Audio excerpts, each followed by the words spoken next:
Welcome back to another UCL Fantasy deadline stream, this time out of Matchday 6, which is going to be a very popular time to activate the wildcard. There might be several hits flying around, free transfers, but there is definitely a difference in strategy. If you still got the Limitless chip, in certain scenarios, I think it's a great time to use it with some excellent fixtures for some of the top teams across Europe. And we've also got some key injuries like Harry Kane, who has been doing some on-the-ball training today, but he isn't going to play in Matchday 6, it looks like. We're going to get the early lineups, of course, for Liverpool, and that's going to be of particular interest. Maybe Celtic could also be slightly, I don't know, intriguing because you've got Kun, Maeda, and some decent assets from Celtic, but I think Liverpool will be the big focus with the early lineups, which I'll cover in this deadline stream. Smash the like button and subscribe for new. It costs nothing and really supports the channel. Thank you to those that have been tuning in for the UCL Fantasy content and also FPL. There is even more headed your way. This will be the final UCL Fantasy deadline stream of the calendar year, but there will be more league phase action in January, and this is the go-to channel for UCL Fantasy content. Let's get straight into your questions and comments. Ersan puts his team. Should I use Limitless in your opinion? Thanks a lot. Greetings from Turkey. You've got a good team, but I think you should probably use the Limitless because you've got 3 Borussia Dortmund assets in Kobel, Schlotterbeck, and also Gittins facing Barcelona. You've got Inigo Martinez, and I think that could be a very high-scoring game. On top of that, you've also got Lewandowski, which is fine. I don't actually mind him this week. But there are certain improvements you could make. Even Mbappe, you could arguably upgrade on with Vinicius Jr. or going for different players like Griezmann or Alvarez with that plum fixture against Bratislava. Kun is a good option on the wild card and using free transfers and all that, but with a Limitless, you can definitely upgrade him to somebody like Saka and even go for Musiala at the same time. I like Wirtz and Grimaldo, but they've got a tough game against Inter Milan, who haven't conceded a single goal in this season's Champions League. So I think the Limitless would be a great option for you this week, and hopefully you got that. Venom says, hello Dylan, could you tell us what happens after the 8 group stage games? Do we get to make teams for the games played by the ranks 9 to 24 teams? Do we get any chips during that time or something? Be sure to check out my chip strategy guide because all of that is covered in detail, but we do get unlimited transfers in Matchday 9, and then you get a few free transfers going into Matchday 10. Then afterwards, we will see the definitive round of 16 in Matchday 11, and then we get unlimited transfers yet again. But be sure to check out that chip strategy guide because everything is covered. Chase says, hi Dylan, selling Kane, Chan plus 1 midfielder, Rafinha, Gittins, Musiala, Kimmich, Lookman. For Salah plus Gomez, Quansah, which forward? Have Haaland, Lewandowski, or hold mids, sell Blazwich for Emi. Backup is Di Gregorio. Yeah, I'd focus on the goalkeeper transfer if possible. I don't normally say that, but this infamous duo of Blazwich and the Italian is just, they've been terrible. Thankfully, Di Gregorio got a clean sheet against Aston Villa in Matchday 5. That was the least I think he owed those that owned him. But with your midfielders, if you were to sell one, I wouldn't necessarily offload Gittins because Borussia Dortmund have good fixtures in Matchday 7 to 8. Musiala is a great option this week. Rafinha is fixture-proof. So you'd be looking at one of Kimmich or Lookman if you were to offload a midfielder. Yeah, Salah and either Gomez or Quansah, that's fine, and we get the lineup, so that could certainly work. And I think Salah will start, and he's a great option this week. Which forward, though? It's between Alvarez, Jonathan David, and Vinicius Jr. for me. But since you've got Haaland and Lewandowski already, I think it's probably best for you to go for a mid-price forward, and that also includes Gyökeres. I think my favourite overall would be Gyökeres or Alvarez. Hi Dylan, right after the last game, I bought in Kane and Davis. They're now injured, plus Pulisic also injured. Yeah, a bit unfortunate with that. With UCL Fantasy, though, I pretty much always make my transfers late on, which can be to the detriment. I don't like making moves at the very end, but I still pretty much always do it. But yeah, if possible, try to save your moves for the Matchday 7 deadline in January and don't make early transfers, especially with that big gap with over a month between Champions League action. Who will be better, Jonathan David or Di Maria? I love Di Maria, one of my favourite players, very underrated. But I'd probably go for Jonathan David. He scored a brace and got an assist against Brest on Friday night in a 3-1 win for Lille. And Brest are a Champions League team. They're 11th in the league phase table, so they're not too shabby.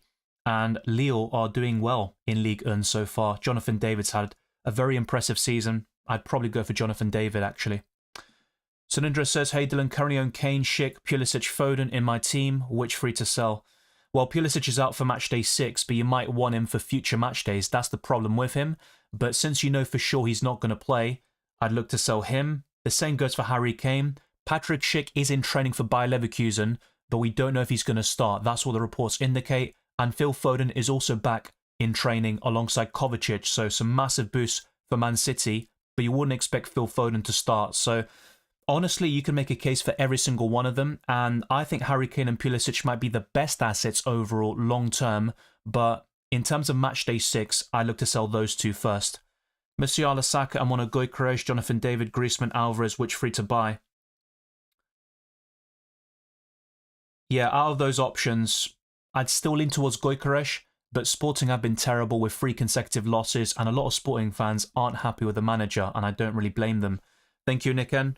What do you think about Sporting assets? Already 3 losses in a row since changing managers. Yeah, I'm a bit concerned. I'm definitely less keen on Franco Israel, despite him being a budget goalkeeper, but I'm still quite bullish on Gyökeres. I still think he's one of the best forwards in the game, but in terms of my own ambitions, if I don't use the wild card, I might just go for a 1 match day punt and go for Alvarez instead, or maybe even go in a different direction, Vinicius Jr., if I can make that work, but Gyökeres is still a very solid choice.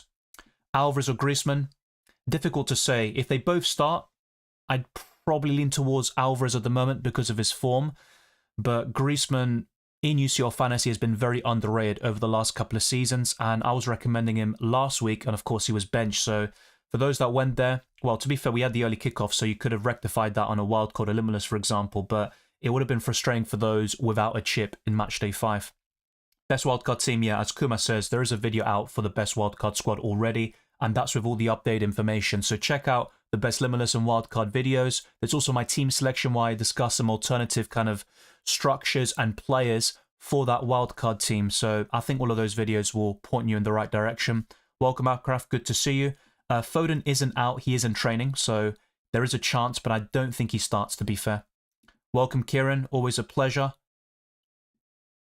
Hello, Dylan. Just taking a -8 for Pulisic and Kane to Salah and Gyökeres. Great transfers in. Just a shame you have to take a -8 hit for 2 players you might want back in match day 7. Atletico Madrid lineup. I can give you a prediction, but we're not going to get the definitive lineup, unfortunately. And Atletico are one team that could rotate. We saw that with Griezmann last week, so it is a risk. Saka or Salah? Salah if he starts. We'll wait and see. In just over an hour, we'll get the Liverpool Girona lineup. And I'll also cover the Celtic Dynamo Zagreb ones. But yeah, Salah for me if he starts. My team had so many injuries, had to take a -12. If you do have the wild card, I'm guessing you don't, but if you did have that in your back pocket, I'd definitely encourage you to use it. I know the -12 hit. I know in FPL, for example, it can pay off. In UCL Fantasy, though, with a shorter format, I'm not a big fan of -12s, normally. Timber not Arsenal training? Yeah, there's a lot of injuries for Arsenal. I'm going to cover them soon. Thomas Partey is also absent, alongside Calafiori, Sinchenko, Gabriel, Tomiyasu. Just one of those seasons for Arsenal, unfortunately, but they've got to find a way to power through it and still be in contention for the Champions League and Premier League. Yeah, Gabriel is still a doubt at the moment, based on the fact he hasn't trained, and even going into the Fulham game, no signs that pointed towards him starting. I'd be very concerned. I don't think Gabriel plays against Monaco. Best Limitless team is covered already in that video, so check that out. In that specific video, where I highlight Pulisic and Harry Kane, I did mention alternatives for both of them if they end up missing out. So if you watch that, you'll get all the information you need. I've already used the Limitless. Should I use the wildcard this week or save it for the future? I don't mind using the wildcard in match day 6, but I don't know the context of your team. How many injuries do you have? Which players could you upgrade? There's a lot of things up in the air. And the problem with wildcarding now, I think, is that you could still get rotation in match day 7 or 8 for a lot of the players you bring in now. So there's always pros and cons with the chips, no matter which match day you decide to use it, but it might be the right course of action for your team. And I think match day 6, generally speaking, is a nice time to use the chip. Griezmann for Jonathan David? I wouldn't be selling Jonathan David, to be honest. Hi Dylan, Alvarez or Griezmann? As covered a few minutes ago, I'd probably go for Alvarez right now, but rotation could happen for the Argentine too. I don't think Kane plays. He's been training, I think he did on-the-ball training today in Germany, but obviously they're playing tonight in, well, not in Ukraine technically. Yeah, actually, now that I think about it, no. I'm not sure exactly where Shakhtar Donetsk are playing right now. They've played in several different countries over the last couple of years, but I don't think Harry Kane plays. That's the be-all and end-all, really. He should be back for next weekend, though, for Bayern. That's a massive boost. And for Matchday 7, unless he gets another injury in the interim, that's definitely one to look at. Saka or Griezmann, Jonathan David or Gyökeres. For this week specifically, I'd probably say Saka and Jonathan David, but overall, I think Gyökeres is slightly better than Jonathan David if you're also counting Matchday 7 and 8, because Jonathan David does play Liverpool. I have 2 injured plus 3 Dortmund players, but still sceptical about playing the wildcard. You never know what can happen in a month about injuries or loss of form. That's a great point, Gonzalo, and I get your reticence about using the wildcard. I've got it in my back pocket too, but it does feel manageable in my case. Despite having Gittins like yourself, I've also got, well, maybe you don't have Gittins, but it is likely. I've got Kubarsi and Rafinha, so it's not like the perfect looking team. And by the way, I say Rafinha just because of that Dortmund-Barcelona clash. I still like Rafinha a lot, and I did recommend him a lot in my recent videos like the Limitless and Wildcard podcasts. Luca de Gabriel says best Kane and Pulisic replacements. Salah and Alvarez, Griezmann, Lewandowski and Lookman/Kun, or Vinicius and Lookman/Kun. There's a lot of players in there, mate, I'm not going to lie, but if I had to pick, it's probably Salah and Alvarez, assuming that Salah starts. Should I just activate Limitless for this week despite 2 players out? I get your question there, because if you've only got 2 players out, you could arguably save the chip for later, right? But I don't like using the Limitless in Matchday 8 because everybody plays at the same time. And if you play the wildcard in Matchday 8, you could essentially build a Limitless team by cheaping out your bench. So I don't think the Limitless is as powerful in Matchday 8. Then you go to future stages like Matchdays 9 and 10 for the playoff knockout rounds. You've also got the knockout stages themselves. And I just think it gets tougher in terms of having the higher ceiling and the easier fixtures. So I'd rather use the Limitless in the group stages or the league phase, but not in Matchday 8. So if you don't use it now, I'd highly recommend using the Limitless in Matchday 7. I don't know your team overall, but I would maybe urge you to reconsider using it this week, even though you've only got 2 players out. Afonso Luis says, Leao, Gyökeres and Alvarez on front. Any other option that I should consider? Yeah, Vinicius Jr. He should start tonight against Atalanta. Despite the opponent being very difficult, I still think Vinicius Jr. can do well in this game, and he's got good fixtures afterwards, and Real Madrid will do everything possible to qualify in the top 8, which might be difficult, but they'll give everything and throw the kitchen sink at it, and Vinicius Jr. is one of the best players in the Champions League. So, yeah, I think Vinicius would be the standout one. Best time to use Limitless?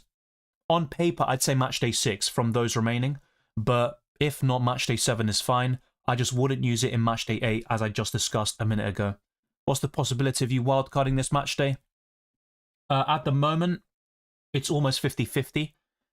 I think a lot also depends on if Salah starts. If he doesn't, and I've also got Kane, I've got the poor goalkeepers at the back, I've got Grimaldo and Wirtz facing into Milan and a few other issues like Gittins this week, I may actually look to play the wild card. But I'm going to put a poll out now, and it's basically going to it's going to show what you lot think about my own setup, and then afterwards I'll put some other polls about captaincy and more important things. But pretty much anything can happen this week. I could take a -4 hit, use free transfers, or play the wild card. I'm not looking to take massive hits though. In that case, I just play the wild card and keep things simple. But let's go for some different screens, since we've covered a lot of questions already, and we'll get back to more in a bit. But let's go into the predictions that I've got at the moment. So I've gone for 2-1 Dynamo Zagreb, but I'm not entirely sure about that one. Leipzig 1, Aston Villa 1. Club Brugge 1, Sporting 2, but they have been in terrible form, and it wouldn't surprise me if the Belgian outfit got a result here. I've also gone for Atletico Madrid 3, Bratislava 0, Borussia Dortmund 2, Barcelona 2. But I'm thinking about Barcelona winning this game potentially. Hansi Flick has never lost to Borussia Dortmund in his career. And yeah, Juventus Man City, I made that quite a while ago. I think I put 3-1 City originally. I might be tempted to put a draw. Man City just haven't been on it in the last couple of weeks, but Kovacic and Foden returning are a massive boost there for the citizens. Let's now go to some injury updates. No sign of Calafiori, Gabriel, Zinchenko, Partey or Timber in Arsenal training, on top of the Tomiyasu and White absentees. So Arsenal currently have 6 to 7 injury problems here, and it's not looking too good against Monaco. You'd still back them to win the game, but it might be a bit tougher than you would have originally expected, and Arsenal have had injury problems all season, and it's not really letting off in December. This is going to be the Inter Milan 11, according to Sky Sport Italia. So Jan Sommer in goal, a back three of Bisek, De Vrij, and Bastoni, and then a sort of midfield five, although technically two of them are wing backs, in Darmian, Fratesi, Kalanoglu, Zielinski, and Carlos Augusto, and then Thuram and Taremi up front. So no Lautaro Martinez, and Dumfries is out. That is confirmed. So if you do have Denzel Dumfries, definitely sell him. And it's not like the fixtures are particularly great anyway. Next up is Vinicius Jr. He is going to start against Atalanta. But in terms of other concrete news, there isn't too much out there. And as I mentioned before, I will be covering the lineups for Girona versus Liverpool and Dinamo Zagreb versus Celtic, the two early kickoffs from tonight. And I might briefly go for some predicted lineups, but I can't guarantee anything because there are just too many to cover. Maybe I'll go for the most important ones, so to speak, like Atletico Madrid. Will Alvarez start or not? And it's purely based on UEFA.com's prediction.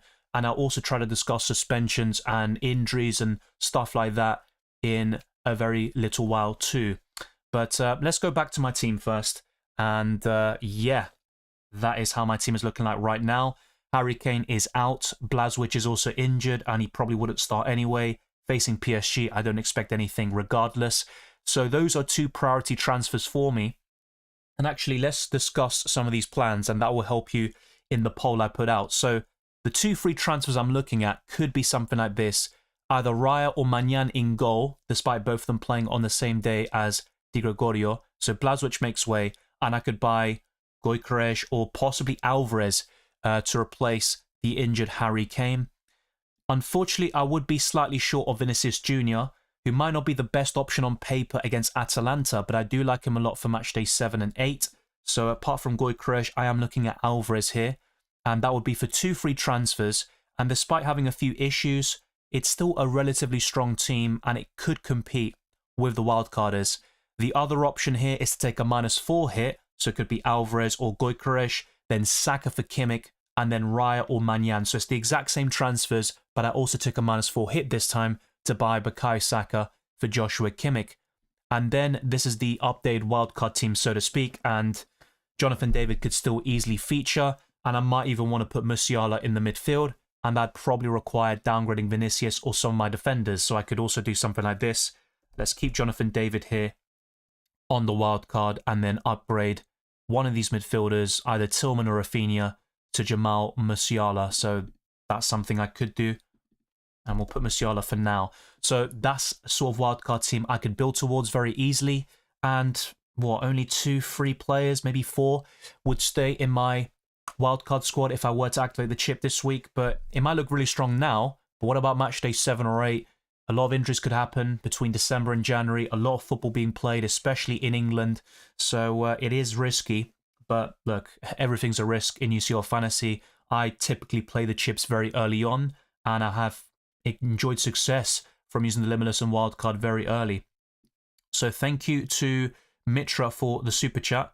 3 best forwards for the Limitless, is Lewandowski an option? So I have covered this in my Limitless video, and Harry Kane originally featured, but I did discuss alternatives for him if he missed out, and it looks like he's not going to play. So I'd be looking at Vinicius Jr. right now. I really would. The other two that would really pique my interest is Alvarez and Griezmann. I wouldn't go for both.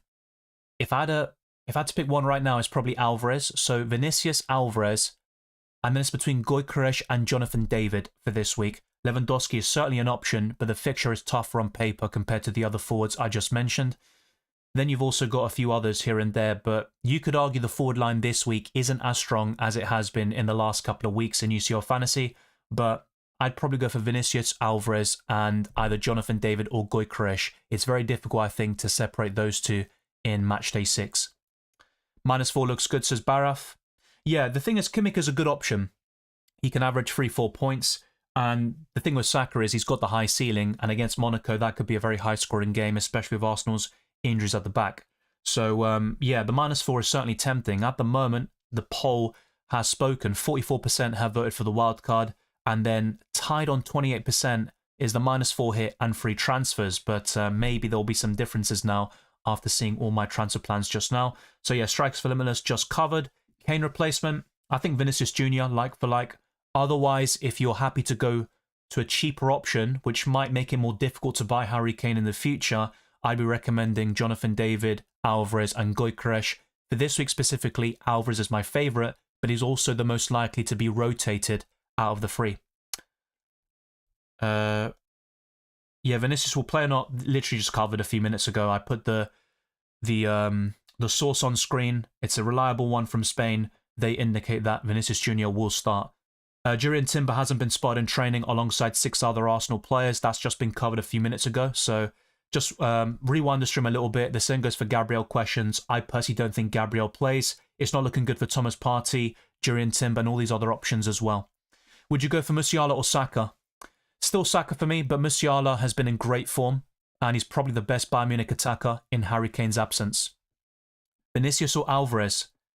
Long time I go for Vinicius, if I'm being honest, because he's not going to be rotated, and I also think Vinicius has great fixtures in match day 7 and 8. Griezmann? Yeah, if he starts, he's a good option. I'm not going to discount him. I recommended him for a reason in match day 5, but unfortunately he was benched. Is it worth taking a -4 for Saka in for Wirtz? That I'm a bit more cautious about. Despite the fact that Inter Milan are a very solid defence, I wouldn't look to sell Wirtz for a hit. He has been the best midfielder in UCL Fantasy this season, so I'd probably say no for this. You might want Wirtz back in match day 7 or 8 anyway. With Leroy Sané, as I just mentioned, I think Musiala is the best Bayern Munich attacker, but if you are feeling bullish on Sané and expect him to start, then you could go there. I'm just not really feeling Sané nowadays. You know, before last season, I always highlighted Sané as a great UCL Fantasy option, but it's no longer the case in my opinion. He can always haul in a certain game, but the consistency just isn't there.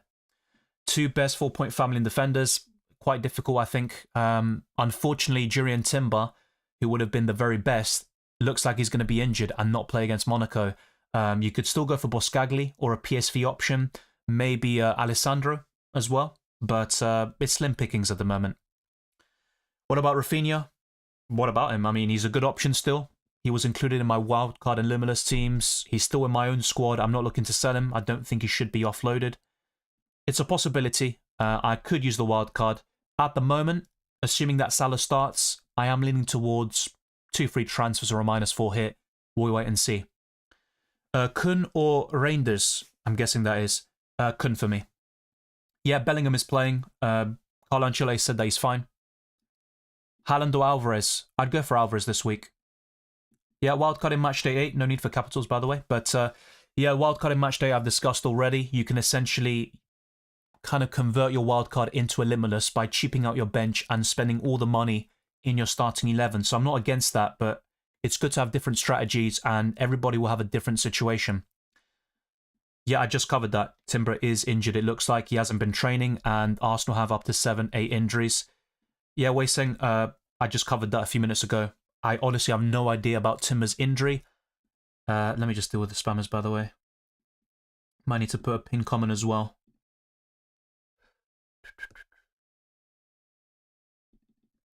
Okay, hopefully this works. Okay, so if we do hit our Super Chat goal of 10, we will extend the live stream for even longer to answer more UCL Fantasy questions and also cover other topics. It could include FPL and just football stuff in general. Could be film, shows, anime, no matter what. But that is the kind of the goal we're looking to achieve. 10 Super Chats by the end of this live stream. Yes, I have posted a Limitless team. If you go on my channel, it's very easy to find. I do it every single week where you can play the Limitless or Wildcard. Can you do a transfer on the wildcard? Is there any options where that makes sense, thinking about long term? Yeah, you can make transfers, then activate the wildcard afterwards if you wish, but you can't then roll the transfer and stuff like that. That's not going to work with the limitless or wildcard. That's a question that tends to be asked in my streams. Thoughts on PSV attackers? My favourite is Tillman, but yeah, I think they've got decent options elsewhere. Leverkusen fixture proof. I mean, Leverkusen are a great side, but well, I say great side. They were a great side last season, but they got thrashed by Liverpool, so I'm not sure if they're fixture-proof. Griezmann or Alvarez? Probably Alvarez. Rafael Leao? Not for me. He's very inconsistent, but maybe in Pulisic's absence, he could be a decent punt. I'm not completely against it. I just don't really trust the player. Fair enough, FPL Noak, but there's no point spamming the Gyökeres pronunciation. I'm not Swedish, so I just say it the way I've heard it in commentary. Is Keller a good option? I wouldn't go for him. because Alisson's back. So even if Kelleher starts today, I think Alisson could be back in the equation by match day 7 or 8. If Kelleher starts today, I think he's fine. It's just not a goalkeeper I'd be willing to really buy unless Arne Slot said definitively that Alisson won't play throughout the rest of the league phase. Kane/Musiala to Salah and Alvarez. Looks good to me. I'm not sure why you should sell Musiala. I guess, Salah would make it worthwhile. But yeah, overall, I think it's probably good transfers in. Yeah, Vinicius should play today as covered earlier. Which two to buy between Griezmann, Jonathan David, Alvarez, Gakpo, Nunez? I mean, the Liverpool players could be a decent punt, but there's always going to be rotation between Gakpo and Diaz. Darwin is very inconsistent and Diogo Jota is very close to return. So it's really just a one match day punt. I'd rather go for Alvarez and probably Jonathan David if I had to pick two. Is it worth taking a -8 to buy two of the strikers above? I don't know who you're selling, so I can't tell you. And Musiala, Saka, or just play Limitless? I just play the Limitless. Should I switch Harry Kane to Alvarez and Lookman to Saka, or are there better options? That's absolutely fine. I like those transfers in. There are other options to consider. I'm not sure if they're better. Vinicius Jr. long-term might be, I don't know, a more consistent choice than Alvarez, maybe. But for match day 6, you'd probably give Alvarez the edge, so I think that looks good. That is a rogue forward line. I like the bravery. Oh yeah, what you see on screen. Yeah, I forgot that I still left the wildcard team on. Yeah, the thing is, I'd rather have Vinicius Jr., but I was also showing a sort of different structure with Musiala, since some people were, I don't know, personally offended by the fact there was no Bayern Munich attackers in the team. But I did discuss Musiala quite a lot in my videos. But yeah, one of these three could make way for Vinicius and then downgrade Musiala to Tillman. That's something else I could do with the wildcard, but at the moment, we'll wait and see. I'm going to check out the Liverpool lineup and then make a final decision, but I don't want to make late transfers. Hello Dylan, can I send my team to you? Haven't used Limitless and Wildcard at all. You can send it here, but in terms of sending it on Twitter and Discord right now, probably not. It's not going to get answered, but if you send it here, I'll try my best to get through it. Is Hakimi in good form? He's been in decent form. He got a goal very recently, just a couple of games ago. PSG kept a clean sheet in their recent game against Auxerre, I think it was, a 0-0 draw. But yeah, with Hakimi, I think it's a good option this week, but then it's Man City straight afterwards, which isn't great still. Is Morata a good option? Morata's Morata. He can score against Real Madrid and then blank and miss 2-3 big chances against Red Star Belgrade. I'm not a big fan of Morata. Pulisic was always my go-to AC Milan asset, and with him injured, I'm not really that keen, but Morata could be a decent punt this week. I'm not going to deny it. The fixture's great. Lewandowski's fine. I'm not looking to buy him myself, but he is a good choice. Best captaincy option for Game Week 6. For the Tuesday, if Salah starts, he's my favourite. And then tomorrow is probably Bukayo Saka. But you've also got Gyökeres and Vinicius tonight. And there's plenty of options. Even Rafinha tomorrow or Lewandowski are pretty decent too. Would you rather have Tillman or Kun? If money is no issue, I'd probably rather go for Tillman. But my issue with PSV assets is they play Liverpool in matchday 8. So Celtic have better fixtures overall, that's for sure. And Kun offers great value. Would you play Grimaldo? Well, if I had Grimaldo, yeah. I mean, you play him. And the way UCL Fantasy works is you play the Tuesday players, you put them in the starting 11, and those that blank or that score the least amount of points, you can sub them off for those yet to play on the Wednesday. But with Grimaldo, if I'm wildcarding or using the Limitless, I probably wouldn't go for him. Not this week, at least. Yeah, PSV players are good options. Yes, I covered that already. Tillman, Benitez in goal, Boskagli, who I've got in my own team, but they do play Liverpool in matchday 8, and matchday 6 and 7 are away games, so there could be an upset in one of those matches. Salah or Gyökeres captain? Salah for me. Best 7.5 million forward long term. Well, the Swedish striker from Sporting and Alvarez are just above that price threshold, so you're looking at Jonathan David, in my opinion. I think Franco Israel will start. A Sporting fan did comment on one of my recent videos and said that he's been ill, but he should play in the Champions League. But Sporting have lost 3 consecutive games, including a 5-1 thrashing against Arsenal, so they aren't looking too good since Ruben Amorim has left. Okay, of Arsenal's woeful injury crisis, is it wise to pick Saliba still, knowing he plays on Wednesday so has no chance to sub him if they concede plenty? It's a good question you make. I don't think it's an ideal time to invest in Arsenal, either in FPL or UCL Fantasy, despite them having good fixtures. I say it's not an ideal time because of the injuries, which makes them weaker, So they can definitely concede. I think Monaco will score now, definitely, with all the injuries I just saw. If they had kept those players fit, like Timber and Partey, and then Gabriel and Calafiori were returning, I'd be very bullish on Arsenal, and I'd be recommending to everybody to captain Saka in Wednesday, to buy 2 or 3 Arsenal players. But now, yeah, I think you could definitely make a case for not going for those Arsenal assets. But in my case, having Saliba, I'm not going to sell him. I'm still quite happy to keep, but if I didn't, I'd probably look to invest elsewhere. Thank you, Ollie, for the super chat. Kane to Gyökeres and Pulisic to Saka. Yeah, great transfers in. You might want both players back, Kane and Pulisic in matchday 7, but that's the problem. You know, would you reverse those transfers later on? That's something to think about more so in January, but right now, I think that's great moves for matchday 6. Thank you, Weising, for moderating the chat. I appreciate it. Keep Haaland or sell for Alvarez and Pulisic replacement Saka or Musiala. Haaland is still a good option, but I'd be tempted to buy Alvarez. You also gain a lot of money in the process, and I'd buy Saka over Musiala right now. Joao says, hey Dylan, Sporting fan here. Almost sure Israel starts, but we might not get a clean sheet. Yeah, I appreciate that. And a few Sporting fans in the comment section have said the same thing. Yeah, I completely understand why you're not really too optimistic about Sporting. I don't know. You can't really discuss Ruben Amorim and his, career ambitions, but it just seems like it was a perfect fit. And if he had stayed at Sporting, it could have been something historic. Like they could have gone the entire league season unbeaten, gone far in the Champions League, and now it's not looking as likely. But they can still win the league, of course, but this manager isn't looking too promising.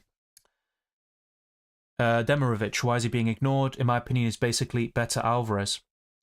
I mean, look, there are so many options in UCL Fantasy, it's impossible to cover them all. Maybe he's going under the radar, and he's going to be a decent choice this week, but I just think of Atletico Madrid's form, winning 8 consecutive games, with Alvarez also scoring and assisting quite consistently, I can see why he's being hyped up a lot. Kane and Pulisic off for Griezmann and Saka. Looks good to me. Maybe a slight preference for Alvarez, Jonathan David and Gyökeres, but Griezmann is fine. Unsure about Hernandez now that the story about him hitting a woman back in January is public and blowing up. I actually wasn't aware of that, so I do appreciate that update. We're getting more and more of those stories nowadays, to be honest. Benfica's going to win the league in Portugal. Yeah, I think Benfica were stronger a few years ago, but they're always up there in the top 3 in the Portuguese league, and Porto are not so far off, so it should be a great title race. I'm not sure, Baraf. If I'm being honest, I'd love to give you the information, but I honestly don't know. The information broke an hour or 2 ago about Timber and Partey not in training, but it's not looking good.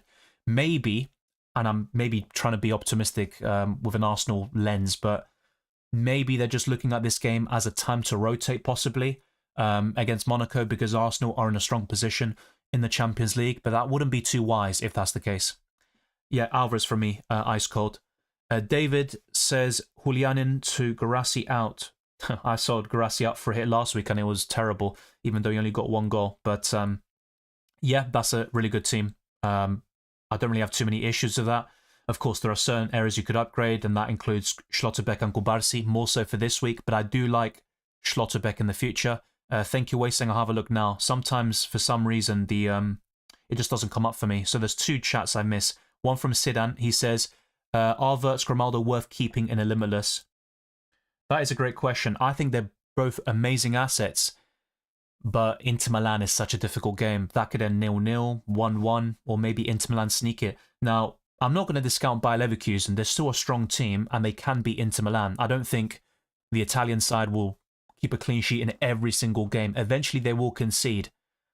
If I had to pick one to keep, it's probably Wirtz, because he's been brilliant all season, and with Grimaldo, it wouldn't surprise me if Inter Milan wiped out that clean sheet, and then whilst he can get goals and assists, I'd just rather have Wirtz, especially with the arguable, let's say, fewer choices we've got in the midfield at the moment. Dylan, BFC, says, great FPL content, plus have you watched Arcane? Thank you very much. Another Dylan in the house. I haven't watched Arcane, but it is in my shortlist. If I'm being honest, I'm probably going to watch Vinland Saga, Full Metal Alchemist Brotherhood, Neon Genesis Evangelion, and I don't know, so many shows. Monster, I think, is the other one. Those are next on my watch list, but yeah, Arcane has been in the books for a while, and I will check it out. I just recently finished Cowboy Bebop, which I also love. But yeah, I've heard a lot of good things about Arcane. Thank you very much for the super chat, and if you've got any UCL Fantasy questions or anything, let me know. Top 5 must-haves for this game week. I'm always a bit hesitant about calling somebody a must-have, but I think an Atletico Madrid player would certainly fit into that category, more so the attackers, so either Alvarez or Griezmann. Then I'd be looking at Saka.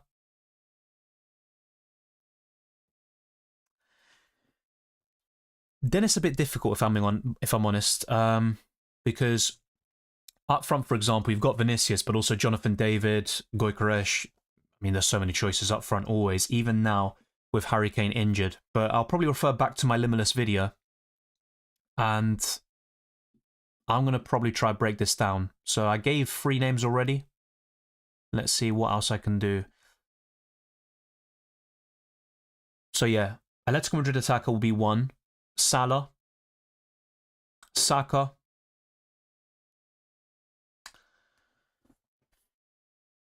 I would maybe say Musiala or a Bayern player. That could be Kim Min-jae too. And 5th, maybe a Liverpool defender. That could be Trent or Virgil van Dijk. So that's kind of like my top 5 for this week specifically, but it's not must-haves really. Dylan, what do you think about Griezmann and Alvarez together? It could work. If I'm playing the wild card or free transfers, I wouldn't want that. But for a Limitless, I'm more open to that possibility. And it could certainly work this week. And if they both start and Atletico Madrid win 4 or 5-0, which is certainly possible, then yeah, that looks pretty decent. But I personally would go for 1, and Alvarez is my preference. Yeah, Kivior's a shout, but Arsenal all of a sudden don't look as solid defensively or as assured. So I'm a bit concerned about Arsenal right now. Vlahovic, keep or sell for a hit. I'd probably sell. He could score against Man City, but there are better forwards elsewhere. It won't be Ulrich, it will be Peretz, who started over the weekend, and he was pretty terrible from what I heard from Bayern Munich fans. Manuel Neuer is out until January, so Peretz, a 4 million goalkeeper, will start. Maybe for those wildcarding, if you want that budget goalkeeper instead of Franco Israel, you might want to go for him instead. Wait until Diego Simeone to start Angel Correa and Sorloth tomorrow. Yeah, exactly. That's my main concern with Atletico Madrid offensively, and one of the small reasons why I may not wildcard, because of rotation, which could happen this week, and if not, in future match days. Yeah, that's a good point. I mean, Atletico Madrid could play their 3rd or 4th choice strikers and still get the win, so it's definitely a concern. Hakimi is a good option, and William Bacho, who's really good for ball recoveries. Those two are the standouts. But it's only for match day 6 really, because then Man City in match day 7, despite their flaws and inconsistencies, he'd still back City to score in that game, and PSG have been quite suspect in the Champions League. Cambios is actually predicted to start, so that could happen, yeah. The thing is, he's playing Man City this week, but not the worst pick in the world. Thank you very much, Venom, I appreciate it. Vinicius Jr. on Limitless, yeah, I'd be open to it. That's kind of the Harry Kane replacement, in my opinion. But you could even go for Griezmann, Alvarez, and then Gyökeres, or go for Jonathan David instead of one of those 3. That's kind of my pool of 5 strikers that really make that list for match day 6. Do you recommend Van Dijk or Grimaldo? Definitely Van Dijk this week if he starts. Don't make the transfer yet, because Liverpool play early at 5:45 PM UK time. So once the deadline closes, Liverpool will obviously kick off. And we're going to get the lineup in half an hour, so don't make an early transfer. Once we see him in the lineup, I'd go in that direction. Gyökeres, Salah, or Musiala, Griezmann? Probably Gyökeres and Salah, but they're both excellent duos. Elise, not for me. Wagner or Lewandowski? It's not really a case of me ignoring Lewandowski. I just think there are better options for match day 6. But he has been one of the best forwards in the world this season, arguably the very best actually. So I'm not against it. But you've got Borussia Dortmund away, Atalanta at home, and Benfica away. Yeah, he can score in all of those games, maybe get a brace or a hat-trick in one of them, but on paper the fixtures are tougher than Real Madrid's, or you look at Sporting, you look at all these other teams with excellent strikers. Yeah, that's the rumours that I'm seeing. Peretz also started over the weekend, so I don't know. I mean, if you think otherwise, I'm pretty sure Peretz is going to start. I'll be keeping Hakimi, had him all season and doing well. Usually one of PSG's best players. Yeah, he's exciting to own. One of my regrets this season in UCL Fantasy is not going for Hakimi on the Limitless, and I had him all week, basically, and then all of a sudden I decided not to do it, and he got 14 points despite conceding, I think. So, yeah, he's a brilliant UCL Fantasy option. Ventislav says, hi Dylan, my wildcard draft, David, Alvarez, Lewandowski, Rafinha, Musiala, Salah, Saka, Gittins, Bensebaini. Hakimi, Timber, Trent, Van Dijk, Kim, Manyan, Israel or Perez. I wouldn't go for Timber because he wasn't in training today. Arsenal could have up to 6-7 injuries. Thomas Partey is also absent. So don't go for Timber right now unless we get a positive update before the deadline, which I very much doubt.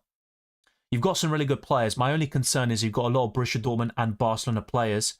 And I know it's a wildcard team, so you're looking beyond Matchday 6. But they are facing each other this week, so you could actually suffer in Matchday 6. And then in the future, Barcelona have some tough games. Like I mentioned earlier, Atalanta at home and Benfica away, where I expect them to get a win, possibly even 2 wins, but it's not going to be easy. Trent or Van Dijk? I think Van Dijk is safer overall. So beyond Matchday 6, I might have a slight preference for Van Dijk.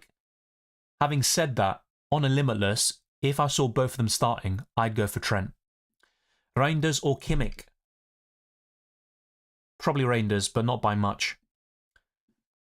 Stenios Gamer says, should I transfer out Kane to Alvarez just to be able to afford Saka, or should I try going for Vinicius, but then I lose Saka?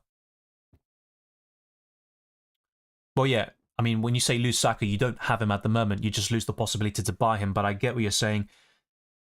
Yeah, it's a good transfer overall. And I did mention this earlier.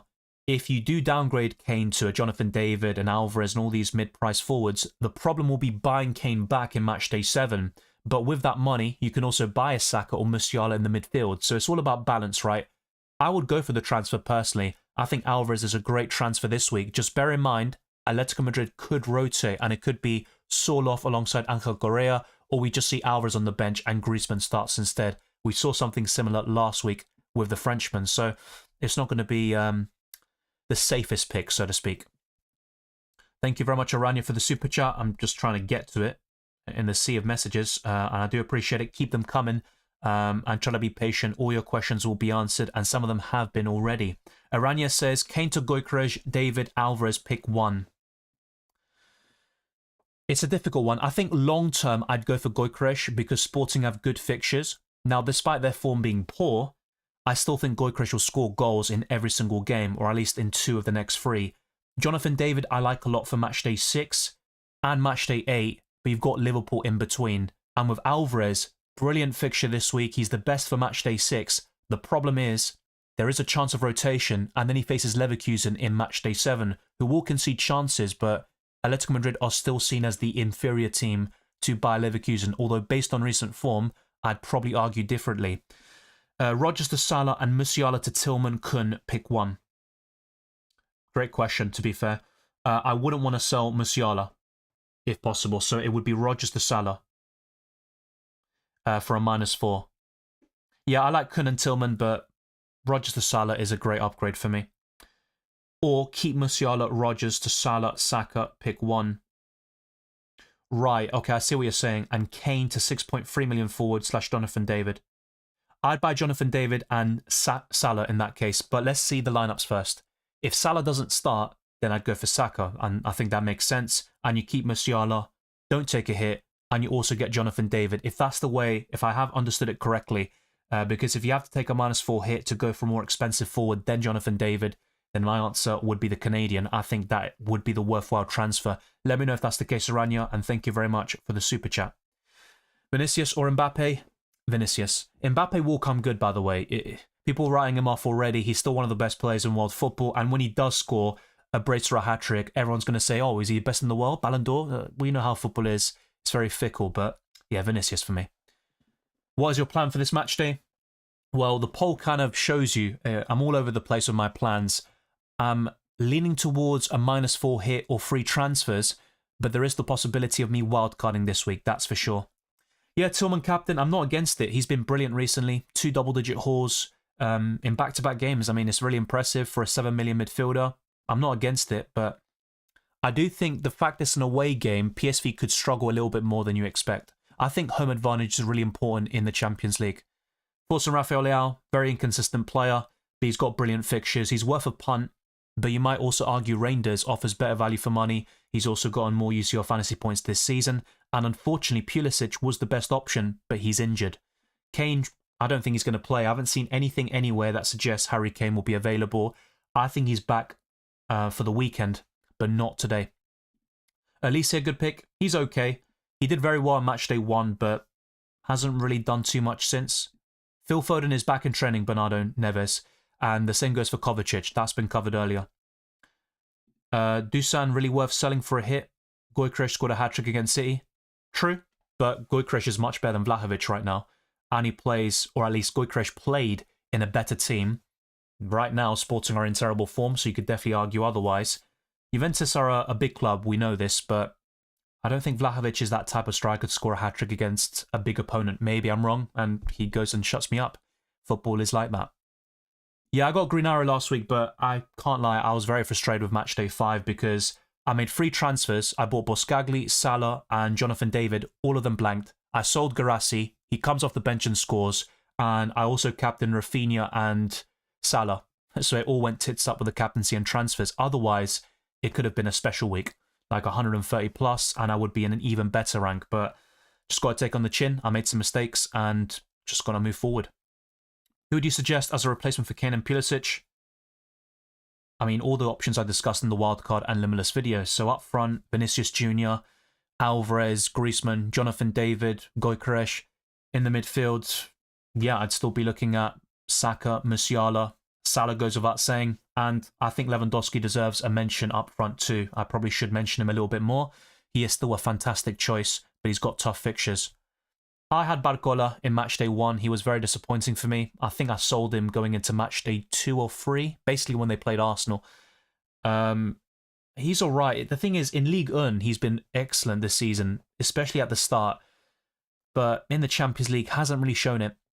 Yeah, he does play a poor Salzburg side, so as a one Matchday punt, he could definitely be an option. But for me, the best PSG assets are Hakimi and William Bacho. Can you change captains after Tuesday games are finished? Yes, that's the way UCL Fantasy works. So after all the Tuesday games are done, the points will be calculated. So you can't do anything until midnight in the UK, essentially. It's always best to kind of leave it for the day after, regardless. But yeah, after the Tuesday games are done and before the Wednesday games start, you can make substitutions and change the captaincy. Thank you, Zodiac. As you say, smash the like button and subscribe for new. It costs nothing and really supports the channel. We've got a lot of people in the house, as we tend to do for UCL Fantasy, and we might even hit 1k viewers or concurrent viewers at one stage of the stream, as we typically do. Let's get the likes up to 300 plus, and let's also push on towards new goals, like 31,000 subscribers. It was only a week or two ago that we hit 30,000 overall, and thank you to the members, the patrons, and the super chatters for all the continued support. Would you take a -4 to replace Chan or Schlotterbeck? I have both in my team.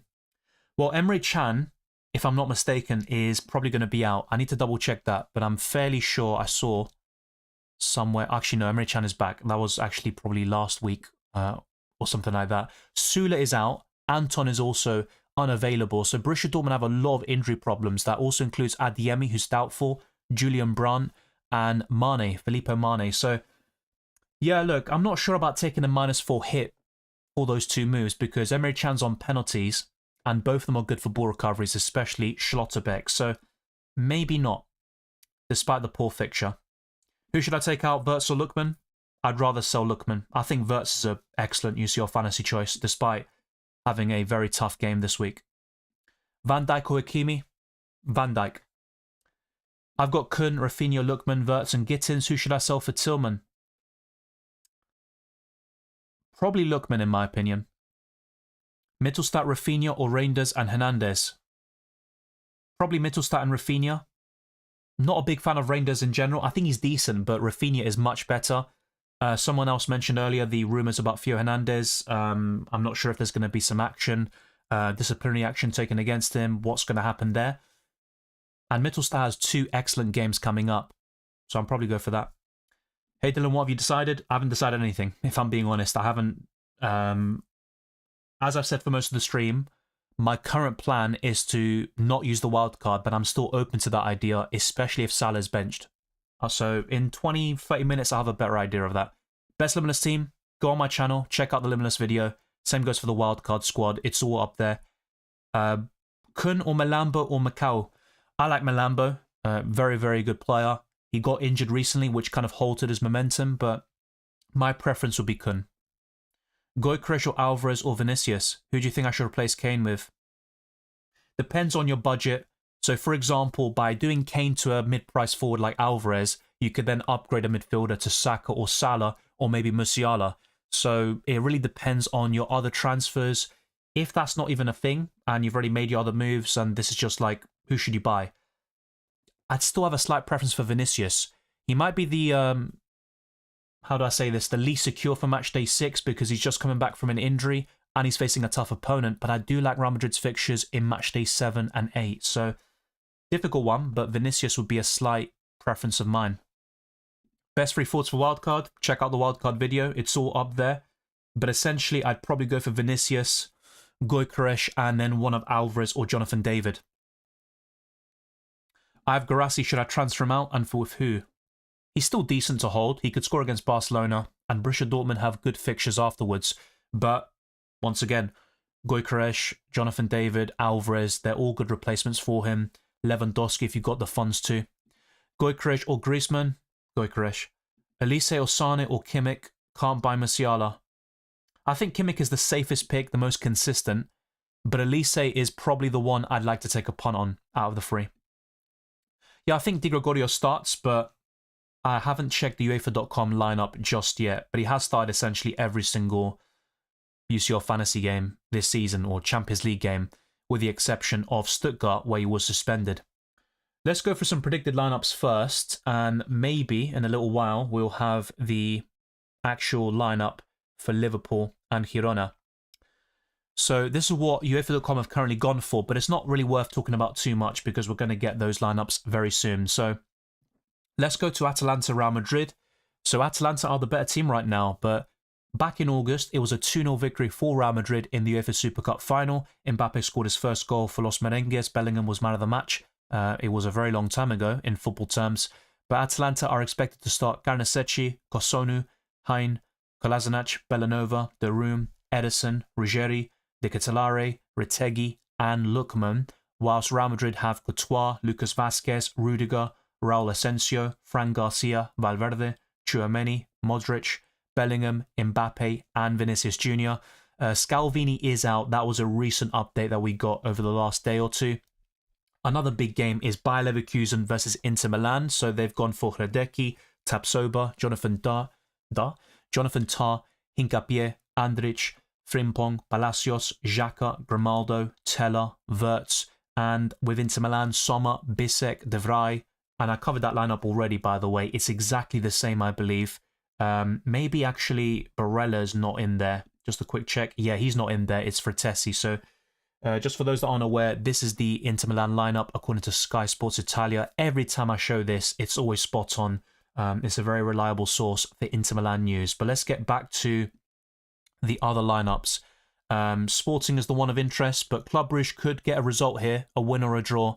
But Israel is in the predicted lineup. The same goes for Gyökeres and Francisco Trincao, Araujo, and anything else of significance? Not really. Obviously, Gonzalo Inacio is a decent budget defender, scored against Arsenal very recently. Salzburg against Paris Saint-Germain. Schlager is expected to start. Blazwich is doubtful, and he's a terrible asset anyway. The PSG assets you should look at for me are Hakimi and William Bacho, but I think Barcola is maybe the only one to take a punt on up front. Zaire Emery was so good in UCL Fantasy last season, but we just haven't seen that in this campaign, which is a big shame. As for Shakhtar versus Bayern Munich, they have gone for Peretz, the 4 million goalkeeper, as Manuel Neuer is out until January. Sasha Bowie, Upamecano, Kim Min-jae, Guerrero, Kimmich, Pavlovic, Elise, Musiala, Sane, and Thomas Müller, who is a doubt, I believe, with a hamstring problem. Leipzig against Aston Villa, another great game, which is going to be on Amazon Prime. So Galashi, anything really of significance here? Not really, and Leipzig have been very disappointing. They had a great start in the Bundesliga. They were top at one stage, but they've kind of fallen off across all competitions. Aston Villa, there could be more rotation there. Watkins, Duran, they're going to be sharing minutes. Luka Dean, Maatsen. I'd probably want to avoid Aston Villa, despite their strong start to the Champions League. They have been poor in the Prem recently. As for PSV, a team that's going to be of particular interest on the wild card. So Benitez, Karsdorp, Flamingo, Boscagli, Dams, Saibari, Mauro Jr., Tillman, Bakayoko, De Jong, and Lang. I think Tillman is the best one of the lot. I invested in Boscagli last week and it didn't go well. So on the Wednesday, to cover this briefly, Atletico Madrid was asked about in the live chat in terms of predicted lineups. So Oblak, Llorente, Jimenez, Lenglet, Xavi Galan, Simeone, Barrios, De Paul, Gallagher, Griezmann and Alvarez is what they've gone for. As for Lille, Jonathan David is expected to start. He's in my team. And Alexandro, he's another budget defender you may want to look at. He gets a lot of ball recoveries there. And Lille have decent fixtures, but unfortunately Liverpool makes it look much worse overall. Magnan, Emerson, Gabia, Thiaw, Hernandez, Fofana, Reinders, Chukwueze, Loftus-Cheek, Rafael Leao and Morata is the predicted 11 for AC Milan. Then for Arsenal, but I think this will change since Thomas Partey and Jurrien Timber haven't been spotted in training today. So some very poor news for Arsenal. Gabriel also absent, Calafiori, Tomiyasu and White. So that's up to 7 problems for Arsenal there. But what they've gone for, UEFA.com, is Raya, Partey, Saliba, Gabriel, Timber, Jorginho, Rice, Odegaard, Saka, Havertz, Martinelli. I'd expect it to be Kivior, and we could see Lewis Skelly at left back in Matchday 6. At the right back position, though, now that I'm thinking about it, what could Arsenal do if Thomas Partey is also out and there's no Jurrien Timber? I mean, Arsenal got so many fullbacks and defenders. I mean, they've got Tomiyasu, White, Timber, who can play right back. They're all injured. At left back, they've got Zinchenko, Timber, who can play there. They're all basically injured. Maybe they could play Tierney at left back and they could put Lewis Skelly on the right if Partey and Timber are out. Let's wait and see, though. It's not confirmed that they're going to miss Matchday 6, but they haven't been spotted in training today. Borussia Dortmund against Barcelona, one of the best games of the week. So Kobel, Rice and Emre Can, Schlotterbeck, Bensebaini, Nemecha, Sabitzer, Bran, Marlon, Gittins and Garassi. As for Barcelona, Iñaki Peña, Koundé, Kubarsi, Inigo Martinez, Balde, Pedri, Casado, Yamal, Olmo, Rafinha and Lewandowski. Then Feyenoord, they could be a decent team to invest in with this game at least. And I think, well, Melambo's my favourite. He isn't in this predicted lineup though. You might want to take a punt on Jimenez up front. And then you've also got Timber, who's been fairly decent for Feyenoord this season. Then Juventus Man City. Di Gregorio is expected to start for the Italian side. They have gone for Savona, Kalulu, Gatti, Danilo, Thuram, Locatelli, Yildiz, Koopmeiners, Conceição and Vlahovic. But some of the recent rumours do indicate that Cambiasso, who was doubtful due to an ankle injury, he's expected to start. So just bear that in mind. There could be a few inaccuracies with all these lineups I'm showing you. But UEFA.com is still a very good website to kind of have all the latest information in terms of doubts, players that are definitively out, the suspensions, and also those that are suspension risks for future match days. As for Man City, they've gone for Ederson, Walker, Akanji, Diaz, Gvardiol, De Bruyne, Gundogan, Bernardo Silva, Doku, Haaland and Grealish. I think Rico Lewis starts because he isn't. He's suspended for Man City in the Premier League after being sent off against Crystal Palace. And whilst you could argue Pep Guardiola will want to build rhythm with certain players and maybe Rico Lewis is benched as a result, I still think he gets the nod here against Juventus. Then for Benfica, I think Di Maria and Kerem would be the standout options for Benfica, but you've also got Kokchu, who had a really good start for Benfica there. And apart from that, that's pretty much it for the Benfica assets. Florentina was a really good 4-point family midfielder not so long ago, and you may want to take a punt on a defender against Bologna, but not a big fan of the fixtures afterwards. And then Stuttgart, a lot of people going for Nubel as their goalkeeper, also Milot in the midfield, and Demirovic maybe as a punt against Young Boys. I think all of them are worth a shout. It's a great fixture, and you would expect Stuttgart to win despite their shaky start to this season's Champions League. So that covers everything in terms of predicted lineups. I'm going to put the link in the live chat now. Keep on smashing the like button and subscribing to the channel. We have answered hundreds of questions already, and I'm going to go through even more very soon. But yeah, just to quickly show you for those that are tuning in now, some pretty poor news for Arsenal there with no Timber or Partey, Zinchenko, Gabriel, Calafiori spotted in training. White and Tomiyasu are injured, and of course White won't be available for the next couple of months. So Arsenal are down to the bare bones in the defensive position, especially with the fullbacks. Of course, I showed the Inter Milan lineup earlier, which seems to be all but confirmed, and Vinicius Jr. will start for Real Madrid, despite Carlo Ancelotti saying that he's a doubt against Atalanta. And these are my predictions for the UCL Predictor game, which you could also find on the UCL Fantasy website. So I've gone for 2 on Dynamo Zagreb at the moment, but I may change it. And all the other predictions I've covered before, but there could be further changes, especially in the Dortmund-Barcelona game. Let's now go back to my UCL Fantasy team, and very shortly we'll be covering the Liverpool lineup. I'm sure it's going to be out very soon, and in fact it is out soon, so it's out already. So let's go through that now. Some of the best assets in the game are starting, I can tell you that now. So before I go back to my team and decide what to do, Alisson is back in goal for the Reds. A back four of Robertson, Van Dijk, Gomez and Trent Alexander-Arnold. Jones, Gravenberch and Szoboszlai complete the midfield. Diaz, Nunez and Salah. So no Gakpo for those asking me about him. So definitely look to sell him if possible. Diaz has been getting the nod in the Champions League this season. Let's also go through the Celtic lineup as well. But of course, maybe some of you might be interested in Girona. Not so much for this week, but they've got some decent assets. Bryan Gil as a budget midfielder, and that's pretty much it, in my opinion. Gazzaniga is a decent budget goalkeeper, but not the best that you'll ever see. So let's go through Celtic and Dynamo Zagreb. Celtic is the one of more interest in UCL Fantasy, but I do think Dynamo Zagreb could win here. So Schmeichel in goal, Taylor, Trusty, Carter Vickers, and Johnston, and then McGregor, Paulo, Bernardo, Kun, Maeda, and I'm not even going to bother with the others. But yeah, pretty much the main assets are all starting there. Kun is my favourite, but Maeda has been very decent too. He is more expensive, however. And at the back, you're probably looking at Schmeichel in goal. And that's pretty much it. I wouldn't be too fond of the other options in this game. But all those lineups have been covered. Salah starts, Trent, Van Dijk, Alisson is back, all of that stuff.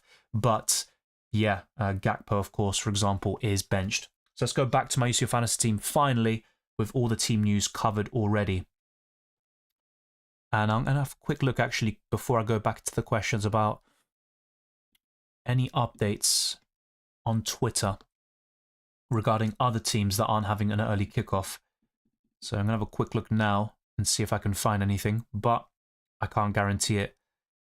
So yeah, by the way, for those asking still about Harry Kane, he's not in the squad. He's not in the squad to travel there to Gelsenkirchen. So yeah, Harry Kane is out of Matchday 6. That's definitive. So if you do have Harry Kane, sell him.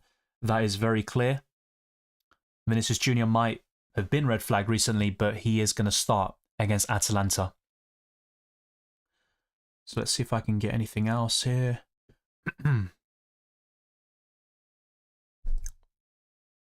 Yeah, I think that's pretty much it. There's nothing else really. Camavinga's back in training, but not an option against Atalanta. So yeah, I've pretty much covered everything you need to know, it seems, in terms of injuries and suspensions. We've got a few super chats in the building. I'm going to go through those. Thank you very much, Weiseng. Very much appreciated. Let's go to these super chats. I don't want to leave people hanging. Thank you, Mateus. If you got any message, then be sure to let me know. You don't need to send another super chat. I appreciate it. Thank you, Tiggy Taylor, as well. Hi, Dylan. Defense, Hernandez, Pacho, Kim Min-jae, Grimaldo, and Mittelstadt. 1 million in the bank. Keep or transfer one. You've got a solid defensive line, to be fair. As much as I like Grimaldo, and it might be a risk to sell him, I would be tempted to go from him to Trent or Virgil van Dijk. At least for a 1 week punt. I know Liverpool are travelling away from home against Girona, but they are heavy favourites to win this game. They've been the best team in Europe so far this season, and these options like Van Dijk can score from a header, he's got ball recovery potential, and then Trent can get an assist out of nowhere, and he's also on set pieces. So I'd be tempted to do Grimaldo to one of them, but if you still want to keep the Spaniard because of how good he is overall, then maybe I'd probably look at selling Hernandez instead, which does seem a bit strange because AC Milan have great fixtures for the remainder of the league phase. But let me know what you're thinking, Tiggy Taylor. I think you're absolutely fine to stick with what you have. Let's see if I can get rid of that as well. So at the moment, over 1,000 votes in the building in relation to my team, and 42% have said wildcard. 32% have said free transfers, and then 27% with a -4 hit. But essentially, if we think about it in a certain way, if I'm shaping my narratives, 58% of you essentially do believe to not wildcard this week. It's a difficult one. I don't think it's clear-cut, But if you do have the Limitless, in a lot of cases, I'd be very tempted to play it this week. It's a great opportunity, and I wouldn't be using it in Matchday 8, in my opinion. I'd rather use the wildcard there. And in future match days, like the knockout playoff rounds in match days 9 and 10, and then the knockouts themselves, so the round of 16 and beyond, yeah, I don't think the Limitless is as powerful there as it is right now. Alvarez or Griezmann, as covered earlier, probably Alvarez. Hey Dylan, Musiala or Rafinha? For this week, probably Musiala. Hey Dylan, Kane, Lewandowski and Pulisic to Mbappe, Alvarez and Saka. Yeah, great transfers overall. I still think Lewandowski is worth holding, but you're bringing in some excellent players, so I'm not really against it. José Rafael says, tengo 5 lesionados y me queda el wildcard, pero no estoy convencido de usar el wildcard con un mes de diferencia entre matchdays. Te entiendo. Así que yo tengo 2 problemas nada más, en términos de jugadores que no van a jugar, en Harry Kane y Blažević, y todavía tengo las dudas de usar el wildcard, pero sí, con 5 lesionados también depende de quién son, y si puedes hacer un -4 y tener 12, 13 jugadores en tu equipo y en tu plantilla para ayudarte en la jornada 6. Pero sí, es un buen punto que hay mucho tiempo entre ahora y la jornada 6 y en la jornada 7, y mucho puede pasar en ese tiempo. What change will we make this week? You're about to find out. It's covered in my team selection, all of my different transfer plans in terms of wildcarding, a -4 hit or 2 free moves. I covered it earlier too, but yeah, once I make a decision, I'll be pulling the trigger. But I wouldn't recommend to people to copy, although there's still going to be people out there doing it, but I think you could easily do better than what I'm doing this season, and that's always the case. Barcola or Bakayoko?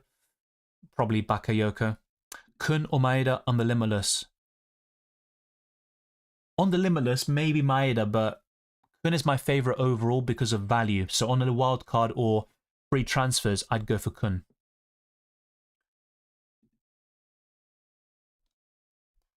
Gomez from Liverpool is only 4.2 million. Yeah, it's a good shout. I think the defence is the least of my worries, which is the complete opposite of my FPL team. If you know, you know. But yeah, Joe Gomez is a nice punt. I think for those asking for budget defenders, especially if Timber is out, Joe Gomez might be worth an investment.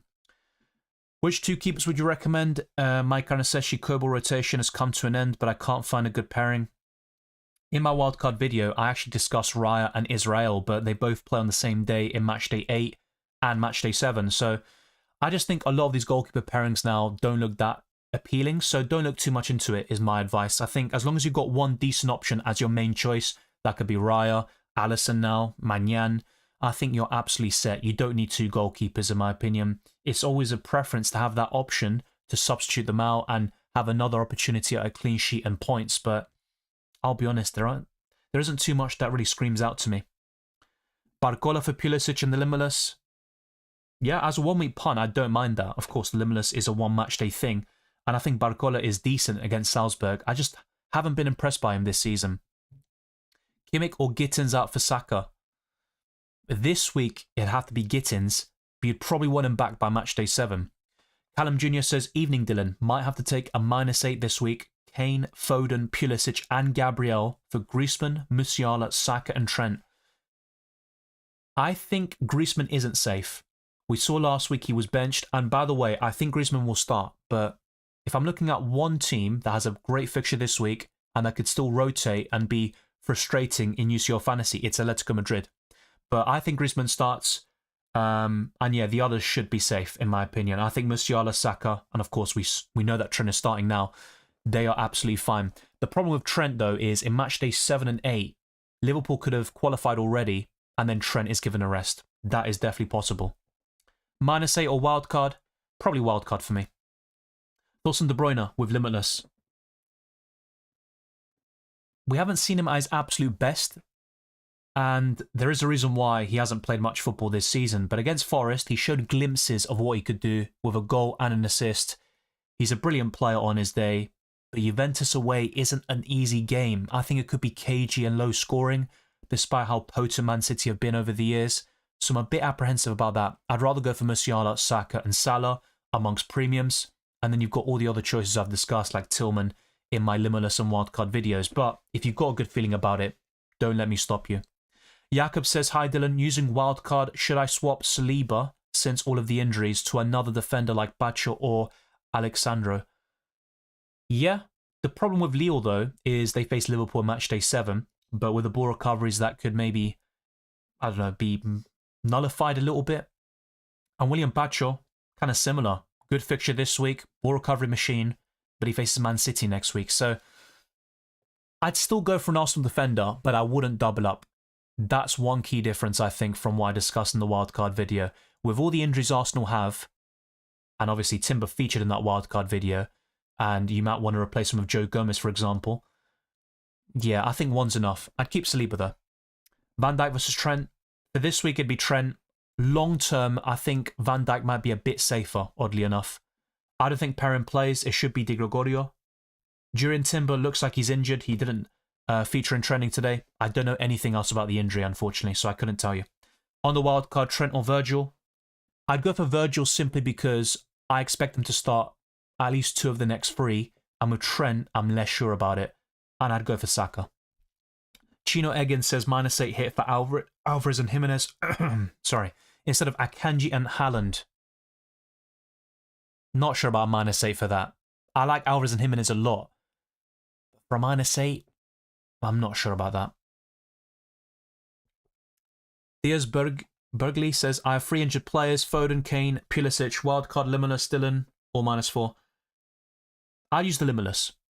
For the reasons discussed before, I'd use the Limitless. Wildcard or Limitless this match day. In most scenarios, I'd use the Limitless. No problems all, and good luck as well. Should I take Lewandowski for Harry Kane and Kimmich for Gittins? I'm not against that. I do prefer Kundo from Celtic at 4.7 million. And Gittins is a good option in match day 7 and 8. You don't need to sell him. Lewandowski, though, for Kane, I have no problems with that, to be fair. Lewandowski's been the best striker in the world this season. Kane and Lookman to Gyökeres and Saka. Yeah. Hi, Dylan. Who is better for the next fixture? I wouldn't go for Yamal. He's a great talent. He's got a lot of potential, but Rafinha, in my opinion, is a better UCL Fantasy asset.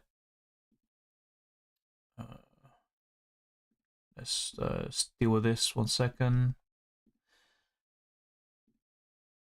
Okay, so we've almost got 1,000 viewers. Let's get the likes up. It costs nothing and it supports the channel very much. Thank you to those that have done so already. And keep on plugging away at the subscriptions as we are getting to 31,000 subscribers. We hit 30k very recently. And you can also check out all the links in the description below for my Twitter and Instagram, DylanRCM, the Discord server, UCL Fantasy League, Draft Hound, as well as Spotify. And if you leave a 5-star review, that'd also go a long way to supporting my channel, and it's greatly appreciated. Just gonna have a quick look to see if there are any other super chats that haven't been answered yet. For some reason, these 3 didn't come up for me. Thank you, Daniel, for the super chat. If you've got a question or a comment, let me know. You don't need to put another one in. Nehal says, Kane, Schick, Olmo, Chan to Alvarez, Gyökeres, Musiala, Trent, -8. I'd actually do it, you know. But if you got the Limitless or Wildcard, I'd probably play the chip. I'm not going to lie to you. I'd probably play the chip. But great transfers in. Because Kane is missing out, Schick is back in training, but he might not start. Dani Olmo, not expected to start. Actually, no, he is. He was in the predicted lineup I saw, yeah. But his minutes are going to be quite all over the place. And Emre Can is facing Barcelona. Good fixtures afterwards, though, I have to say. But for this week, I think the -8 hit pays off. Daniel says Rafael Leao or Lewandowski on the wildcard. Leao has better fixtures, but I'm going to stick with Lewandowski. He's on 100 Champions League goals, only behind Messi and Cristiano Ronaldo. Yeah, Lewandowski for me. With the form he's showing in La Liga, yeah, it has to be Lewandowski for me. Leao is too inconsistent for my liking. Thank you very much for the super chat again, Daniel. Massively appreciated. And let's get back to other questions. I'm going to end my poll, which has 1.2k votes, and 41% of you have said wildcard. The rest have said either a -4 hit or free transfers. Best Arsenal defender for the Limitless, it'd be Saliba. Timber, probably out. Gabriel, unlikely to start. I mean, he hasn't featured in the last couple of games now. I don't think he's going to play. Kivior, you just go for Saliba. He scored in back-to-back games against Fulham and Man United, so that's the one I'd go for. Do you think it's smart to put Pau Torres in for Jamitsi? It's not a terrible decision, and Pau Torres has been quite good in UCL Fantasy this season, but against Leipzig, I think they'll concede. And Aston Villa, despite winning the last 2 games, they recently went on an 8-game winless streak across all competitions. Only 1 goal conceded in the Champions League, but I'm not so sure about that. I think there are better defenders elsewhere. Vinicius or Lewandowski on wildcard? Vinicius. On Elimelus, should I go for Leao as a differential? It's a good fixture, and Leao could easily get a decent return here. I just don't trust him that much, if I'm being honest. I think there are better forwards there, like Gyökeres, Jonathan David, Lewandowski, Vinicius Jr., and plenty others I've discussed, Alvarez and Griezmann. But if you are backing him and you want that AC Milan attacker, he's probably the best one, alongside Reinders in the midfield, and Leao would be the one to go for on the Limitless, in my opinion. I have Kane, Pavard and Anton all injured. Do I wildcard or just take a hit? I'm in the top 1k ranking in the world and I'm trying to avoid a -4. Yeah, difficult position to be in. I probably would wildcard. Having said that though, we could get more injuries and more suspensions and problems for the matchday 7 and 8 fixtures. More rotation as well. So it isn't an easy thing to decide. A -4 hit might seem like a lot now, but you can still get a green arrow under those circumstances. And I know I haven't been doing that well at the moment, but, you know, I've been getting green arrows despite taking a -4 hit and stuff like that and getting the captaincy and transfers wrong. So it's a difficult one. I'd want to know the transfers in and also what would change with the wildcard, you know, for me to give a definitive answer. But on the face of it, I would say wildcard, but not by much. And wildcard is so important. Should we keep Haaland? He's still decent, but I think Lewandowski, Gyökeres, Vinicius Jr., amongst all the other forwards I've discussed, are even better. I wouldn't sell Haaland for a hit, but for free, I'd seriously consider it. Vinicius and Kane will play. Vinicius, yes. Kane won't. Saka or Musiala? Saka. Lewandowski or David on wildcard? It's close. If money is no issue, then I'd go for Lewandowski. But the reason why in my videos I've discussed Jonathan David instead is because of the structure and then having Musiala and Saka in the midfield. If money is no issue though, that shouldn't be a problem. Do you think Vinicius will perform this week? Yeah, but Vinicius is more so a long-term punt, or I say until matchday 8. I really like Real Madrid's fixtures in the future games. Vinicius is on 4 yellow cards. 4 yellow cards. Wait, 4 yellow cards in the Champions League? I mean, that wouldn't surprise me. I actually don't know how many yellow cards he's on, to be quite honest with you. But the threshold for a suspension here, yeah, I think you might be onto something there. I'm going to quickly look and double check, because I wasn't aware. But I still back him a lot in this competition. He's got 2 yellow cards. He's got 2 yellow cards, not 4. Mbappe and Saka or Vinicius and Luis Diaz? I wouldn't go for Diaz personally. He scored a hat-trick against Bayer Leverkusen, but I think Diaz looks more dangerous as a lone striker. And with with Nunez playing there, yeah, I'm not as bullish on Diaz. So I'd go for Mbappe and Saka. The problem is, I'd also rather have Vinicius, if I'm honest, than Mbappe. But yeah, I'm guessing money is a factor. So that's covered. Trent for Kubarsi and Tillman for Pulisic. Looks good to me. Captain for Limitless. Covered in my videos. So Salah on the Tuesday and Saka on the Wednesday. I think is pretty good. Yeah, Vinicius is 1 yellow card from suspension. Yeah. The threshold here is 3 yellow cards. In FPL, it's 5, of course, until Game Week 19. Luis Diaz or Rafinha? Rafinha. I have Timber, Pulisic, Kane and Schick injured. Would you take a point hit or just use the 2 free subs and play with 13 players? I'd probably use 2 free transfers, but I'd be tempted if the -4 hit was for a really good player. We're getting a few repeat questions, so just understand that as I put in the pinned comment, any repeat questions or those that have been answered already, they may be skipped. Have 0.1 million for Vinicius, so the best forward is Mbappe, have 11.1. Yeah, I understand that. Not so sure if I'd go for Mbappe personally. Not yet anyway, until he shows more. I think Lewandowski would be even better, not to mention Gyökeres, David, Alvarez, Griezmann. At least for matchday 6. Hey Dylan, best options for forward 7.8 or less? Jonathan David. Jonathan David would be my favorite one. I mean, you said 7.8 million or less. Yeah, Gyökeres and David, probably in that order. Kalanoglu or Wirtz, limitless. I'd go for Florian Wirtz. Saliba or Theo on the wildcard? Saliba. What do you think about attacker from Stuttgart for the upcoming 2 fixtures? Yeah, they've got really good fixtures on paper, so I'm not against that. Who's more likely to start, Elise or Sane? I think Elise, and I think both of them start, actually. That's what UEFA.com have also gone for. Who to take out, Gittins or Lookman? For this match day, I think Lookman might look slightly better, but long term, at least until match day 8, I think Gittins is slightly better. I'd keep Gittins. Rafinha or Tillman? Rafinha. 7.3 million midfielder? Tillman. -4 Gabriel to Van Dijk. Not sure I'd do it for a hit. Best defender? I mean, I was going to say an Arsenal one if they, didn't have so many injuries, but now probably Virgil van Dijk or Trent. There will be rotation though for Liverpool in the upcoming match days. I think they'll win easily today and cement their spot in the knockouts already. Is Joe Gomez looking rotation proof? No, I still think he could be rotated in either the Premier League or Champions League, and I couldn't tell you which. It all depends on how things go, but I think Liverpool will win today, like I just said, and I think they'll focus more on the league.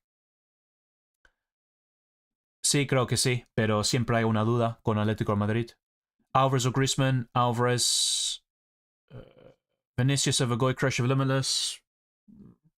Possibly. I do think the Swede has a better fixture though. Patrick Schick isn't out, he's in training, but there is no guarantee he starts. Is it wise to play a wildcard in matchday 8? It's a possibility. I don't think it's wise or stupid. I just think it's an option because it's a different sort of strategy, but if you play it in matchday 8, you can essentially build a limitless team for the final matchday of the league phase, and you also get all the lineups, everybody plays at the same time, and I imagine that deadline stream is going to be hectic. But yeah, you cheap out your bench essentially and put all the money in your starting 11 because you can't make substitutions or change the captaincy. So yeah, I don't mind that.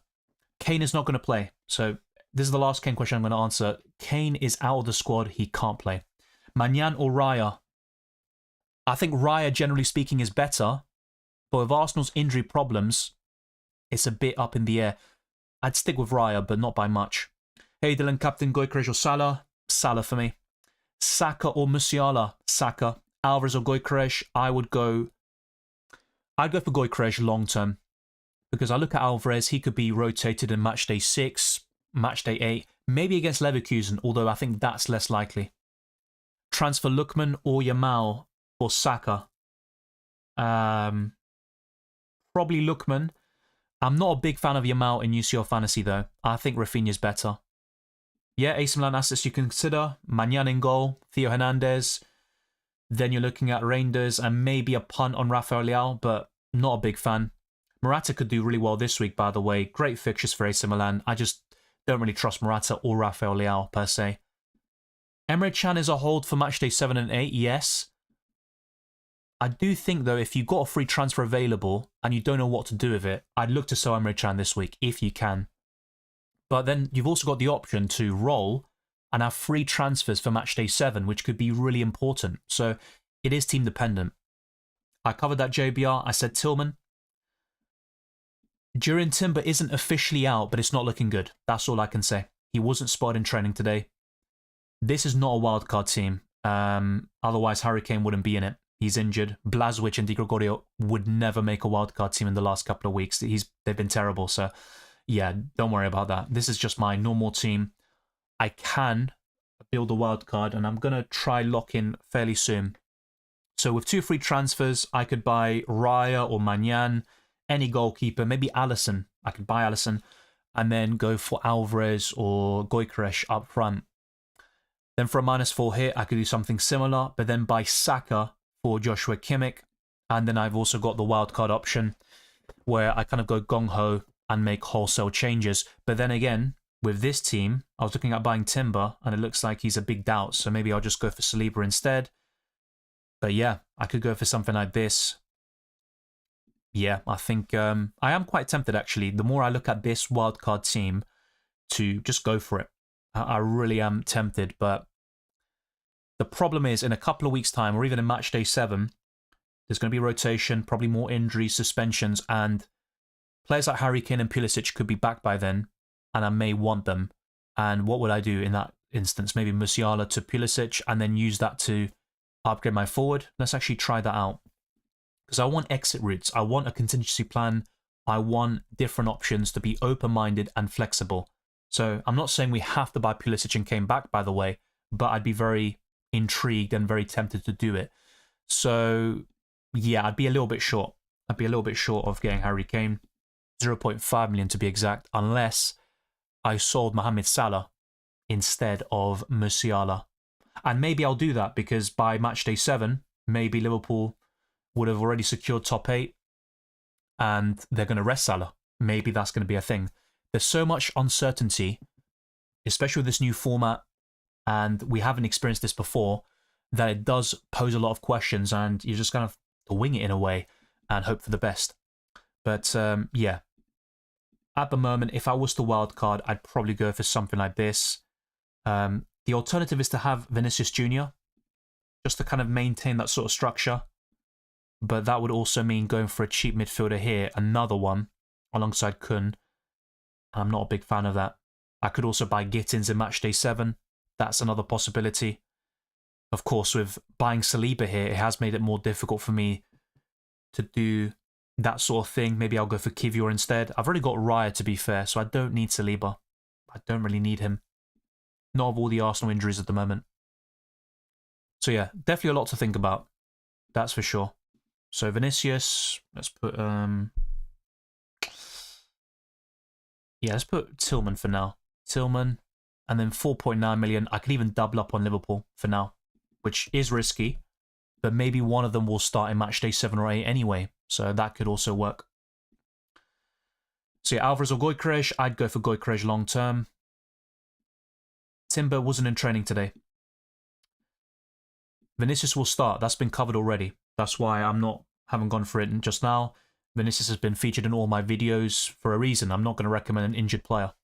Who to captain among these? Salah, Tillman, Wirtz, Gyökeres, Grimaldo, Salah. Kim o Hakimi, saludos desde Ecuador. Gracias, Raúl. Kim Min-jae, para mí. Do you think Lenglet starts? Yeah, I do. Kobel or Di Gregorio start? Both of them will start. Who would I rather go for? Probably Kobel. Take a -4 or Gabriel to Van Dijk. No. I answered your question earlier. No for me. Rafinha for Pulisic maybe. Barca's almost guaranteed to secure top 8, so it might be massive rotation in the future.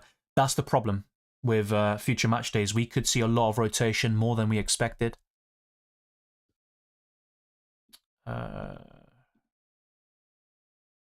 Right, thank you, Tiki Taylor. Apologies for that. For some reason, Super Chats don't come up for me. I have to go to a different tab.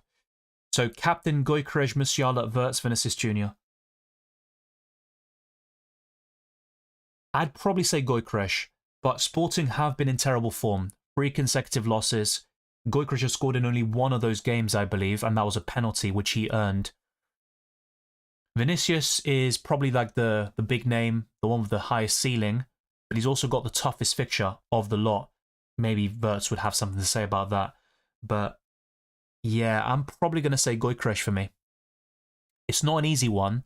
If Vinicius didn't just come back from an injury, I'd be tempted to say him. But yeah, I'm probably going to say Gyökeres here. Let me know what you think as well, Tiggy. Yeah, Pulisic is out. We don't know how long he's going to be out for, but he is unavailable for AC Milan, and that was confirmed on Saturday, I believe. Limitless, I have Gyökeres, Alvarez for the third one. Griezmann or David? I'd go for David and diversify your attack. Brand says, am I fine to go on with Kobel and Martinez, or is it worth a keeper transfer? You're fine, I think, with those two. I mean, it's not ideal. Leipzig away and Barcelona at home are difficult fixtures on paper, but I certainly wouldn't take a hit for a goalkeeper move. So unless you're in a strong position where you don't know what to do with your transfers and you can make an upgrade, an incremental one in this position, that's the only scenario where I'd say, yeah, go ahead. If you have 3 BVB and 3 Barca players, as well as Kane, Blazwich, Haaland, would you wildcard? Yeah, I'd wildcard, definitely. Now, you might want some of these players back. That includes Rafinha or Lewandowski, then Gittins and Garassi, because they've got good fixtures afterwards, mainly Borussia Dortmund. I think Barca have got some tough games, but I'd wildcard. I really would. Barca won't rotate. I'm a Barca fan, believe me, says Petros. Fair enough. Look, every team's different. Every manager will have their own approach. And Barcelona's squad is quite thin compared to other top teams. Yeah, Alvarez in. Look, there's a slight rotation risk. I think that can be said about any Atletico Madrid player, but I think it's a good transfer in. Thank you, Jose Luis Sanchez. If you got a question or comment, let me know and I'll go through it. The same goes for others who might have posted something earlier, but no actual comment. So thank you very much. Trent or Van Dijk? For this week, it'd be Trent, but as I've mentioned before, I think longer term, Van Dijk might be slightly safer. I think Van Dijk could still play in certain games, especially if Konate is still injured. Barcola or Elise long term? Probably Elise. Thoughts on Griezmann starting? Yeah, I think he starts this one. It's just a bit... Your confidence is shot a bit when you see him benched last week, or should I say in the last match day. I think Atletico could rotate. Alvarez, Griezmann, or David for limitless? Alvarez. Now, he's arguably the biggest rotation risk of the three, but if he starts, he'd be my pick. I don't think Gabriel plays. He wasn't in training. The same goes for Calafiori and all these players I just mentioned, Partey, Timber. Hey, Dylan, best defender under 4.4. Probably Joe Gomez for now. Grimaldo or Frimpong? Grimaldo. 4.3 for a goalkeeper who? Probably just Franco Israel, right? Yeah, Benitez is just above that, 4.4. So I'm going to say Franco Israel. Sporting have been very, very shaky recently. Might sell Haaland and Piatkowski to Theo and Alvarez. Yeah, looks good to me. Selling Haaland's always a risk, but good transfers in. I would go for Gyökeres long-term, godsend. Musiala or Vinicius? Vinicius. Do we know for how long Konate is out? 5 to 6 weeks was the official timeline, and that was stated, what, over a week ago, if I'm not mistaken. So by the end of the month, by match day 7, Konate should be available. Would you pick Alvarez or Griezmann on wildcard or play safe and avoid them both? I'd take a punt on one of them. I'd probably go for Alvarez, but he could be rotated. Yeah, I think Di Gregorio starts. Alvarez or David, says Yusuf. I would go for Alvarez this week. Lewandowski or Gyökeres for wildcard. Both excellent choices, but I'd go for the Swede. Vinicius or Mbappe? Vinicius. Would you take out Timber for any defender? For a hit, no. I'd probably just keep him and hope he starts, but the problem is he plays tomorrow at 8 PM, so I think what you could do is, it's risky because maybe what you do is until 5:45 PM tomorrow in the UK, before the early kickoffs on Wednesday, you could see and surf the internet if you got the time to check if Timber is going to start or if he's going to be out of the squad and yada, yada, yada. But I understand why you're looking to take a hit because the circumstances aren't ideal. If you do sell him for a hit and he turns out to be starting, you're going to be kicking yourself. So it's just a really difficult situation. At the moment, I'd say just keep him. Mbappe captain, he might score 5 goals tonight. I very much doubt it, mate. He's facing Atalanta, one of the best sides in Europe right now, Europa League winners. And Mbappe has been shocking in the last couple of matches. I think he will come good, but 5 goals today, if he was to do that, then we'll try to give you a shout in the next video. Hakimi or Grimaldo? For this week, Hakimi, long-term Grimaldo is the better pick. Delantero por menos de 10 millones, Lewandowski siempre está ahí, pero para mí, Alvarez y Gyökeres son los mejores. At the end, I went for wildcard. In God we trust, as Gonzalo. Good luck. Hopefully it goes well for you. Hi Dylan, how are you doing? Replacement for Scales and Akanji. Sorry, I'm not sure who Scales is. Maybe I'm being stupid.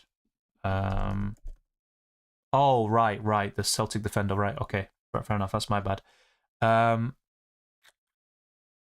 So 2 defender transfers.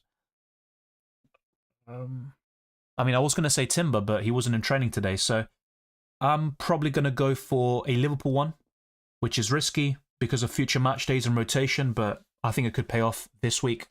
So either Joe Gomez, Van Dijk, or Trent, depending on your budget. and with the other one, I'd look at Kim Min-jae for Bayern Munich.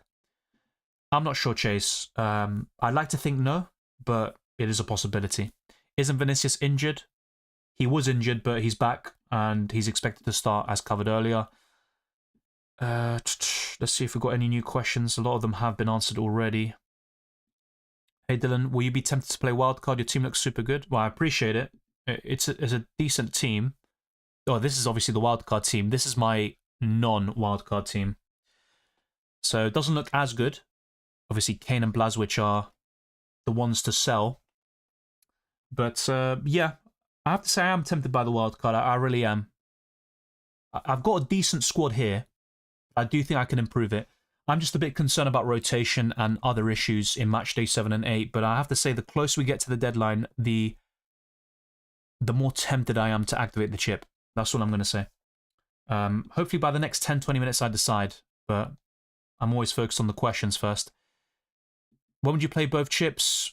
I mean, it's team dependent. I don't know who you have, Vonk, but Limitless now looks good. And I'd wildcard. I mean, depending on your situation, maybe in Matchday 7 or 8. And in Matchday 8, if you wildcard, you can essentially use it as a Limitless chip as well. Saka, Musiala, Alvarez or David? Saka, Alvarez. Leao or Alvarez on Limitless? Alvarez. Well, Moots, you can get a Limitless squad by checking the Limitless video. I mean, that's the best thing to do. Van Dijk or Saliba? I'd still stick with Saliba, just because Liverpool are in an even stronger position in the league phase table, and I think Saliba is less prone to rotation than Van Dijk is in future match days. But Liverpool have a better defence right now. They do have 2 away games, to be fair, and one of them is PSV. But, yeah, it's a difficult one. I'm not going to lie to you. It's not like clear-cut. Yeah, I'd stick with Saliba for now. Best Feyenoord midfielder. Timber's my favourite. I think Timber's my favourite. Salah or Vinicius? Salah right now. Thanks, Dylan. Exactly the same thought process. Yeah, if I had the Limitless this week, I'd probably use it. Like, I'd have no doubt about it. But, yeah, my situation with a wildcard only, it's a little bit different. Di Gregorio and Haaland out for Emi Martinez and Vinicius on 2 free transfers. I wouldn't be looking to buy Emi Martinez. The fixtures aren't too bad overall, but Leipzig away is a bit of a tough entry point. Foden for Saka or go for Salah and -4? Just buy Saka. As much as I like Salah, for a -4 hit compared to Saka, I just go for Bukayo. Guerrero or Kim Min-jae? Kim Min-jae. Best Pulisic replacement for a hit? I mean, apart from Salah, Saka, Musiala, maybe Tillman. Fair enough, maybe you're right, Aiden. Anachrism says transfer Kubarsi or Chan or Boskagli for Van Dijk for a -4. Probably Kubarsi because the next 3 fixtures look quite poor for Barcelona. It wouldn't surprise me if they kept no clean sheets in that time frame. Musiala or Wirtz? For this matchday, Musiala. Overall, I think Wirtz is the better option. Israel or Benitez on wildcard team? Probably Benitez. The problem with Benitez, though, is he faces Liverpool in matchday 8. It is a home fixture at least. And what you could do with David Raya, for example, is have both of them play on different days in matchday 6. Then you choose one of them in matchday 7. And then in matchday 8, you'd probably just go for David Raya again. But yeah, Benitez might be the slightly better pick. Budget is important though. Gyökeres or Salah for captaincy. As covered before, Salah. Vinicius or David? Vinicius if money is no issue. Thank you, Demantus. Good to see you. Hopefully you have a wonderful match day 2. Best centre-back for match day 6? Probably Trent or Van Dijk. I mean, you say centre-back, but yeah. Defender, one of those 2. Tillman captain is fine. Tillman for Lookman or Van Dijk for Lewis? Which one is worth a hit? Probably Tillman for Lookman. Higher upside. But Van Dijk has been getting 7-8 points in most match days, so I don't mind that either. Best keeper for today on Limitless. I have covered this before, I'm pretty sure. Yeah, in my Limitless video. I'm probably going to stick with Alisson. Obviously, I said Keller in that video, but I said Alisson could be back soon, and if he's available, you go for Alisson. Yeah, I think he's the best one. Kane is not playing today. Gyökeres or Leao? Gyökeres. Bellanova or Marco Jr. for Liverpool defender -4. I'd rather sell Bellanova because they face Real Madrid and Barcelona back-to-back. As good as they are, I think they concede in both games, so that's probably what I'd go for. So we do have over 1,000 people watching. It's kind of a tradition in UCL Fantasy nowadays. I do appreciate the support. Let's get the likes up to 300 plus at the very least, and maybe we can push on towards 400. That'd be amazing as well. And also subscribe to the channel if you haven't already. All of these things are free and it costs nothing. And thank you to those patrons, channel members, and super chatters for the continued support. We might have had another super chat or two. I'm going to go through them now. Just going to get the live chat up and running. So let's get these super chats up. I think there are some more ones. If not, I think this is bugged out. Okay, no, it's fine. It's absolutely fine. We have covered all of them.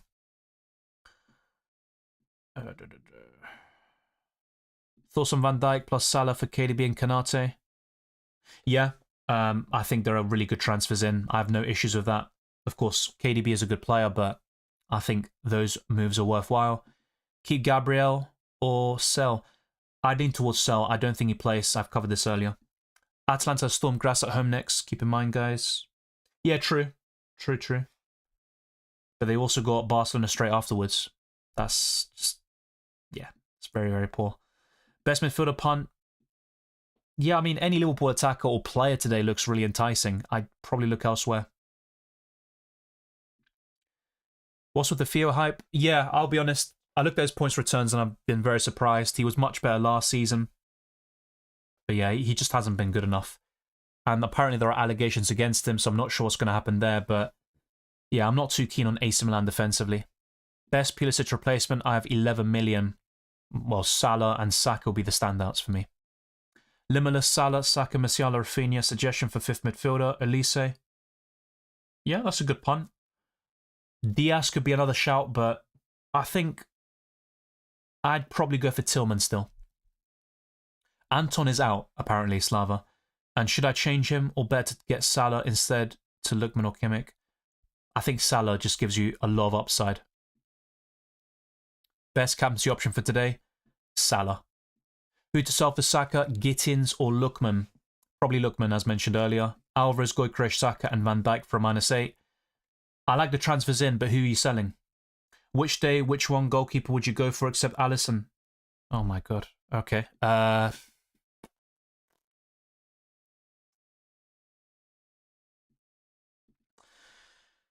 Difficult one, but I'd maybe consider Peretz from Bayern Munich. Not that confident of a Bayern Munich clean sheet, though. Walter Benitez is okay. Maybe Schmeichel. Emi Martinez isn't bad. Franco Israel, but maybe Donnarumma. I'd rather go for William Bacher or Hakimi to cover that PSG defense, though. So, yeah. Does Tillman have good attacking threat? Well, in the last 2 games, he's got double-digit hauls. He hasn't been doing that consistently in the Dutch league, but in the Champions League, he's really stepped up. I'd go for Rafinha. I think Wirtz is still worth keeping on a wild card, but very tough fixture this week. Everyone's sleeping on Sommer. Well, yeah, I mean, he hasn't considered a single goal, but it will happen eventually. I think Leverkusen score in Matchday 6. No Musiala, he is a banger today for Bayern. You can't have them all, mate. You can't have them all. And this is my non-wildcard, non-limitless team, and I haven't made any transfers yet. Alvarez or David? Alvarez for Matchday 6. Which is better for wildcard now or Game Week 7? It's team dependent, mate. I couldn't tell you for sure.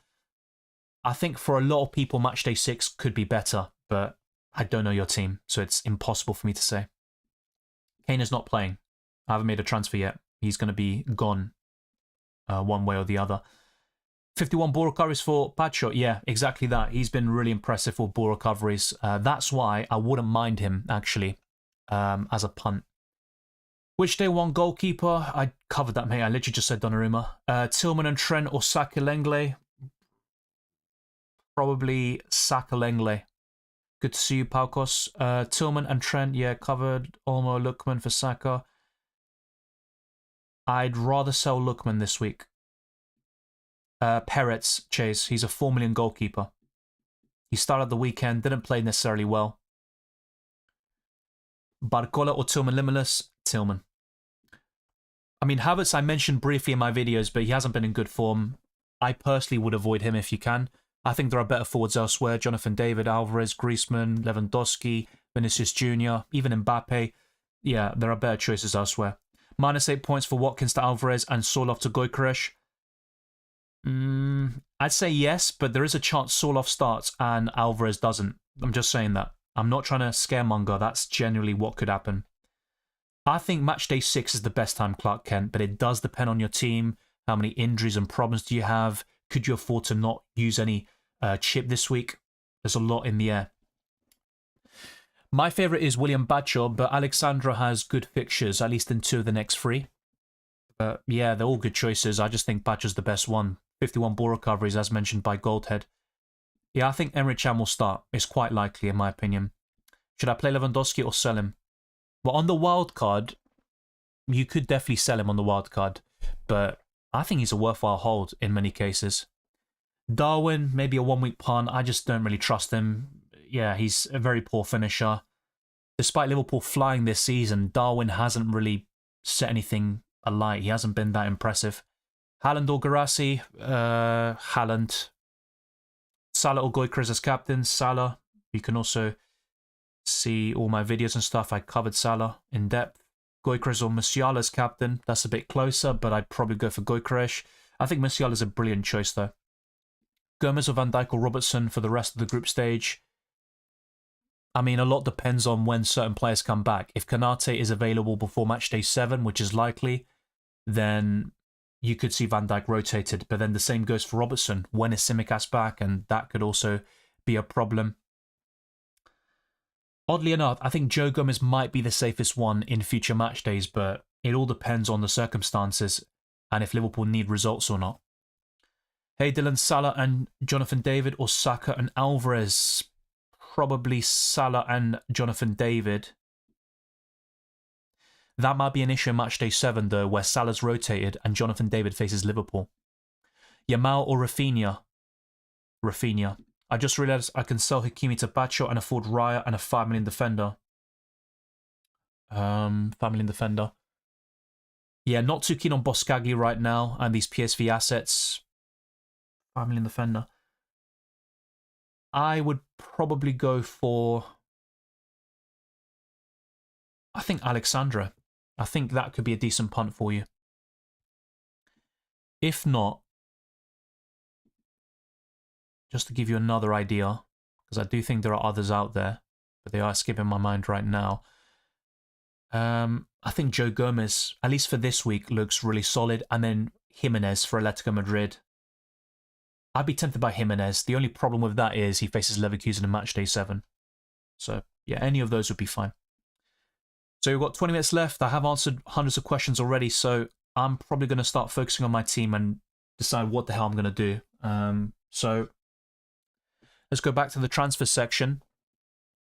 So with 2 free moves, not too shabby. It means I have 1 goalkeeper. I'm down to 14 men, but at least I can make subs with the outfield players. If we now check the Tuesday-Wednesday balance, it's not too shabby, and it's certainly not as problematic as it was back in Matchday 5, I believe.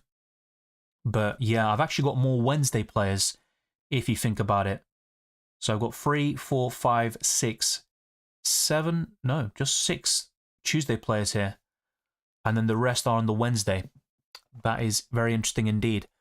And that obviously just continues here.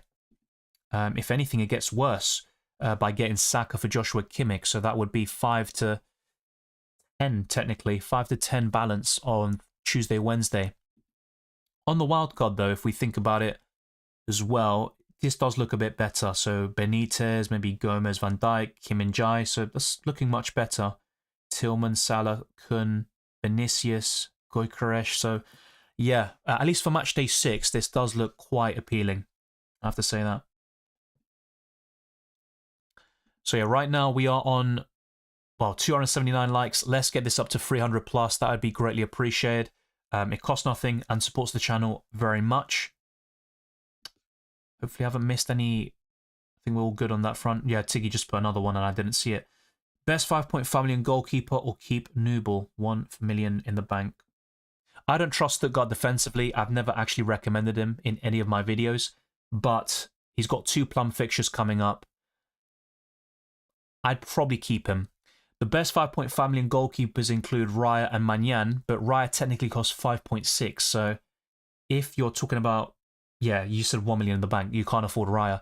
So it's really just Magnan. And it's not like AC Milan are, you know, the team of old where they were so good defensively, one of the best teams in Europe. Now they're kind of hit or miss. So I think I just stick with Nubel for now and then reassess the situation in Matchday 7. Ram says, which Bayern or Arsenal defender for Akanji -4 or Vinicius for Kane -4? I'd rather do Vinicius in for Kane for a -4. You might want to reverse that transfer or at least buy Kane back in Matchday 7, but Vinicius has great fixtures in Matchday 7 and 8, and Atalanta away is still not too shabby for the attackers in my opinion, despite their really solid defence this season. As for a Bayern or Arsenal defender, it's Saliba or Kim Min-jae. I would have said Timber, but he hasn't been spotted in training, so I'd actually invest in Kim Min-jae right now. Really good for ball recoveries, and I think Bayern Munich will go strong in every single game, and Kim Min-jae is their best asset. So Kim Min-jae for me, but if it's between that or buying Vinicius, I'm going to go for the Brazilian. So hopefully you got that, and let me know what you're leaning towards as well. Are you playing your wild cards? It's a possibility. I haven't decided yet. Lautaro Martinez isn't going to start. I covered the Inter Milan lineup earlier. It will be Taremi and Thuram up front. I'd go for Salah over Musiala. Molina, Zappacosta, Jimenez. Jimenez for me. Molina isn't expected to start, according to UEFA.com.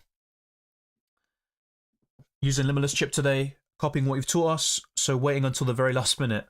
Yeah, I definitely don't recommend waiting until the last minute. That's just something I do out of bad habit. And it's mainly because I'm focusing on questions and comments and then I don't give too much thought on my team. But I'll try to undo that, or at least, you know, do something a bit more positive for a change this time round and just focus on my team. Yeah, but he's facing Bayer Leverkusen this week, Lewis. So I wouldn't necessarily buy Sommer now. I think Leverkusen score. Raya and Jimenez or Oblak and Saliba on a limitless. Probably Oblak and Saliba. Thanks, Dylan. Hit the like button. So much effort goes into these streams. Good luck to all. Thank you very much, Diggy Taylor, and it's always a pleasure talking to you. Van Dijk or Saliba? Long term is still Saliba for me. But for Matchday 6 specifically, I think Liverpool have a better chance for a clean sheet despite being away from home. Julian, Griezmann or Vinicius? Vinicius for me, if you also factor in Matchday 7 and 8. Lock it in, says Alex. We've still got 90 minutes left, but yeah, you are right. I should lock in. So, very, very tough call today. Very tough call. I don't think my team is a shambles without the wild card, but I do make some pretty good improvements. Now, certain players that could burn me by selling them include Florian Wirtz, otherwise Rafinha. I think one of them would stay regardless on my wild card. Grimaldo could also be a regret, especially in future match days. If I'm looking at it from that perspective, I do think Grimaldo still has quite a lot to offer. I mean, you've got one plum fixture in Matchday 8 against Sparta Prague at home. Yeah, if Bayer Leverkusen goes strong there, we could see a massive win. Wirtz, captaincy option. Grimaldo could have another double-digit haul. So it's not an easy one. But I'm looking at Kubarsi and Gittins for this week. Doesn't look great, but I would want Gittins in Matchday 7. I think Kubarsi I'd probably just want to offload anyway. As for my 2 goalkeepers, I mean, yeah, I want to make a goalkeeper change regardless, and that's where David Raya could come in. And I've also got Di Gregorio. I think maybe what's the best course of action for my team if I don't play the wild card is to actually just buy Alisson, which might not be ideal if Liverpool decide to rotate goalkeepers as well, and maybe Kelleher gets the nod in Matchday 7 or 8. But at least with Alisson, it gives me the option of a Tuesday and Wednesday goalkeeper, so that means a full 50-man squad. It's a very small thing, and you might argue Arsenal have a better chance of a clean sheet in Matchday 6. But yeah, I think Alisson might be the one here, since I know he's starting tonight. Might not be a great long-term move, but I can always wildcard in Matchday 7, right, if I decide to go down this avenue.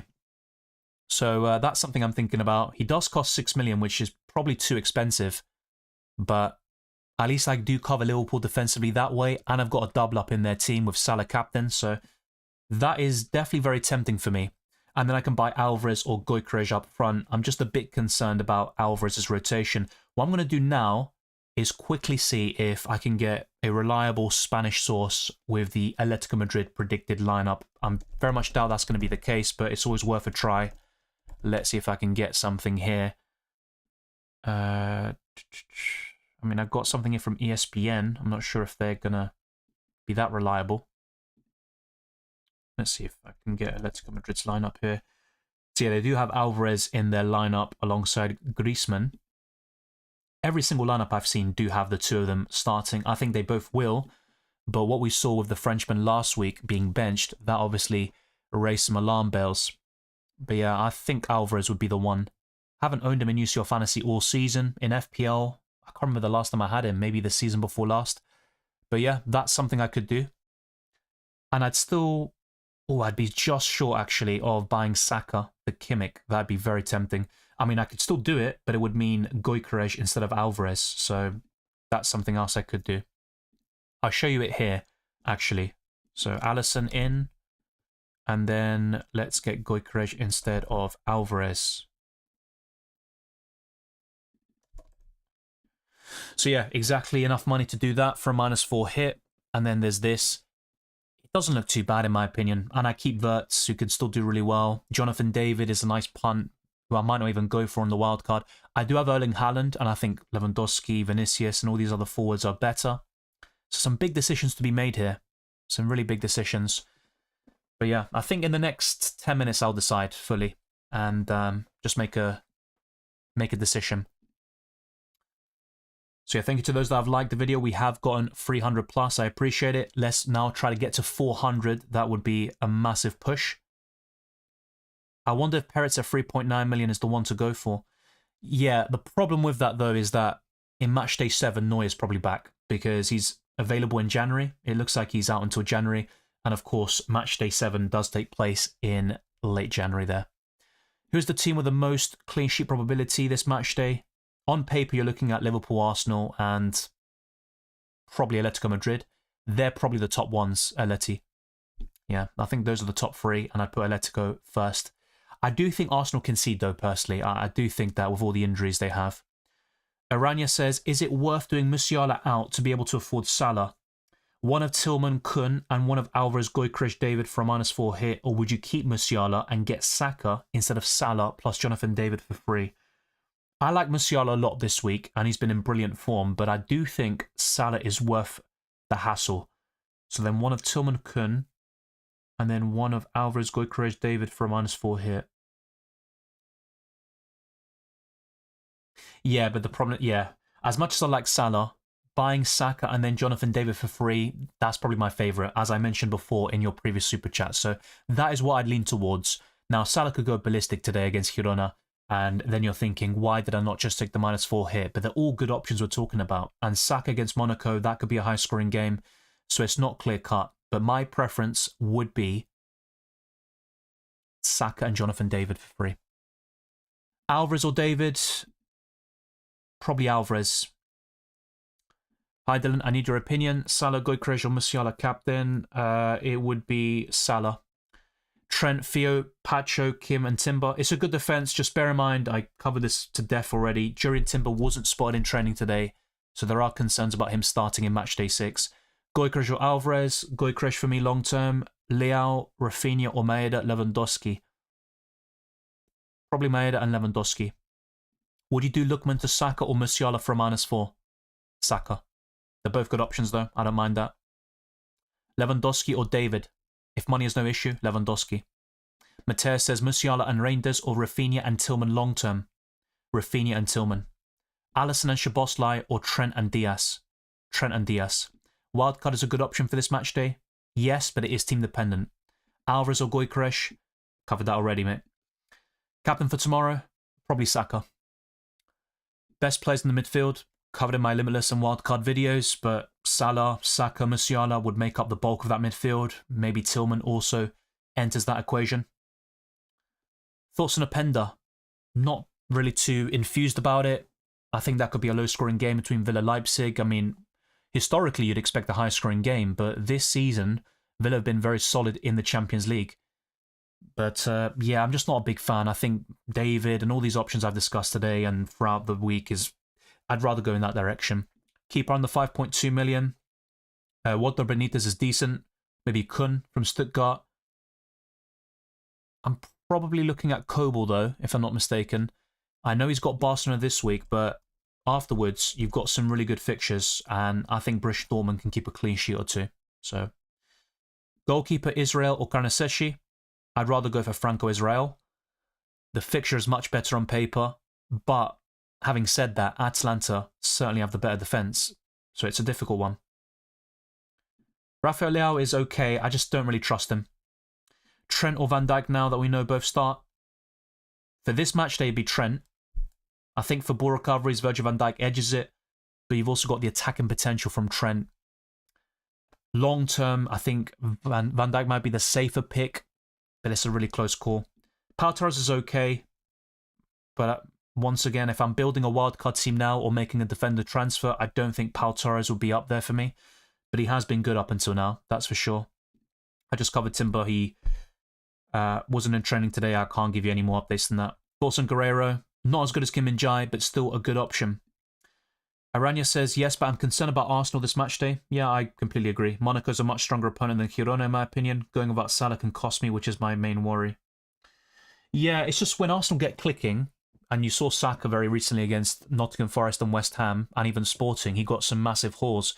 But I understand your point, and Salah does give you a brilliant Tuesday captain. It's just, I like the Jonathan David and Saka moves for free. It's a really close call, though, I have to say that, and it comes down to very fine margins. For me, it's a 50-50 call, but the outcome, the swings could be massive, and I completely get your concerns there. If you really want to go for Liverpool and you're backing them to destroy Girona, go for Salah and captain him today. I think that's probably the best call for you. But if it was me personally, I'd probably just go for Saka and Jonathan David. We'll see how it turns out, and hopefully the decision you make ends up resulting in a lot of points. Thank you, Cheyenne. I appreciate it. For this week, only Vinicius or Alvarez. Boscagli or Jimenez? Definitely Jimenez for me.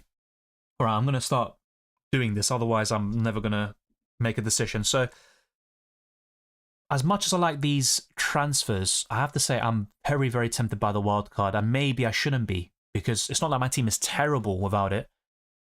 And I did something similar in Matchday 3 where I played the Limitless. It turned out well, but I didn't gain that many points over my non-Limitless team, despite having some very tough fixtures on paper with those players. So, yeah, UCL Fantasy can be a tough one. Let's put it that way. It can be a very tough one.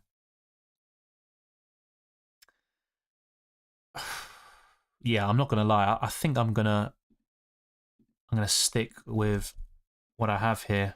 That's my current thinking. I can't guarantee I'm going to still think that later on. Musiala, let's put William Bacho here. I do like the look of this defense, to be fair. Looks really solid. Although Theo Hernandez hasn't been great, that's for sure. Maybe I could keep Saliba. Yeah, I could keep Saliba and then go for Alisson in goal and then triple up on Liverpool. That looks pretty good. The only problem with that is it makes it difficult to buy maybe Vinicius or Harry Kane in the future. So let's put Alisson in there for now. So 1.1 in the bank. That looks pretty good, to be fair. I'm kind of trying to tempt myself into playing the chip. Of course, Liverpool and PSV do play each other on Matchday 8, but in Matchday 7, 21st, yeah, they both play on the same day in Matchdays 7 and 8 as well. It's a problem with a lot of goalkeeper pairings at the moment. But yeah, that's something else to think about. Looks good for this match day. And then kind of contingency plans to buy Kane or Vinicius. It's probably to downgrade Musiala. But he does face Feyenoord and Bratislava. So yeah, not easy decisions. I have to say, because I'm a bit unsure, I think I'm going to stick with what I have and basically go for 2 free transfers or a -4 hit. I think that's what I'm going to do right now. I'm going to lock these in at least. So if I do decide to play a late wildcard, I can just, I've got something settled at least. I don't want to leave things to the last minute as I usually do. Let me go through the super chat quickly, though. I think there's another one. No, again, there isn't. It's just this chat is bugging out. It tells me I've got one when I don't, and yada, yada, yada, vice versa. All right, so we all caught up with that. That's good. Time to lock in these moves, I think. Time to lock in these moves. I'm going to buy Alisson, I believe. I think Liverpool win, and I think they keep a clean sheet. Just have to hope that Alisson doesn't get injured during the game. Yeah, that'd be very frustrating. So then, do I buy Saka for a hit? Or just stick with Kimmich? Difficult one. I do think the hit could be worthwhile here, but it is a risk. And I think Kimmich against Shakhtar could still perform fairly well. Interesting. Aranya says, worth getting Diaz instead of Salah plus Saka. I mean, Diaz did very well against Bayer Leverkusen, but he played up front. It looks like he's going to play on the left wing here with Darwin Nunez down the middle, and I think Diaz is very inconsistent, but I think for any Liverpool player today, you could easily back them and get a big return because it's a great opponent for them. I think they'll win by 3 or 4 goals. I think they could easily win, and they got that rest over the weekend, but I just don't think Diaz covers Salah. Yeah, no, I don't think Diaz covers either Saka or Salah at all. I could be wrong about that, but I probably wouldn't go there. Haaland out for Vinicius? Yeah. Not for a hit, but for free, that looks fairly good. Jimenez or Hakimi on wildcard? I mean, they've both got a tough game in Matchday 7. Probably Hakimi. And consider William Bacho, who's really good for ball recoveries. I do like him a lot. All right, so time to make some bloody moves. Bloody moves. What could possibly go wrong this Matchday, right? I think I'm going to do this because, yeah, it also leaves me with a lot of money in the bank to then buy back Kane or Vinicius up front, and it also gives me flexibility. I could buy Saka in Matchday 7, but I'm not going to lie, buying Saka is very tempting. I'm going to make these moves now, though, just in case. So Alisson in for Blazwich and then Alvarez for Kane. So yeah, I'm pretty much going to lock these in, I think. And there's still a chance I play the wild card, but I don't like it when it's not clear-cut for me. So, yeah, risky transfers, you could argue. Alvarez could be benched. Alisson, does he pick up an injury? Does he get rotated in future match days? Maybe he does, but let's just go for it. So now let's sort out this bench as well. So everyone plays on the Wednesday. That's fine. Everyone in my starting 11, you know, all the Tuesday players I've got are in the starting 11. That's good. My only concern now is I've got more Wednesday than Tuesday players for Matchday 6. That doesn't really sit right with me, but you can't have it all. In some match days, you're going to have something that kind of bothers you. It could be the lack of coverage from a certain team, or you're not having Saka in your squad, or maybe the balance between Tuesday and Wednesday, but it's still fairly decent. That is my team right now. Salah's my captain. That's probably going to stick even if I do decide to play a very late wild card, which I wouldn't recommend to people. This is my UCL predictor. 2-1 Dynamo Zagreb. I might go for a 2-2. Whenever I change this late, by the way, it just tends to be my original prediction got it spot on and I should have stuck with it. I do think Dynamo Zagreb could surprise people here. I really think that. But yeah, I'll stick with the 2-1 for now, I guess. And I can go through these predictions later. I think the main focus now should be on UCL Fantasy. And do I play the wild card? Of course, 40% of you did vote yes in the poll earlier, but yeah, it's not clear-cut for me. I see a lot of hits taken this game week, sacrificed for the wild card in game week 8. This is going to be crucial for us if it works. Yeah, and by the way, I'm not necessarily using the wild card in Matchday 8. That is a possibility, and I'm not going to rule it out, but I could also use it in Matchday 7, especially if there's a lot of rotation, injuries, and suspensions. There's also the possibility of saving it for the knockout stages, but you do have a lot more transfers in that stage of the competition, so I do think in the group stages it's fine to use it. It's just a matter of when. Alex says Saka. Yeah, fair enough. I do like Saka a lot, but let's say he gets an 11-pointer and Kimmich gets 4, which is probably a likely outcome. Taking a -4 here, I would only gain 3 points in that certain scenario. Maybe the gap is bigger. Maybe Saka gets a brace and he gets like 14+ points and Kimmich gets 2. And in that case, the hit is worthwhile for sure. For me, Salah over Saka, and I've said that all along, but both of them are brilliant.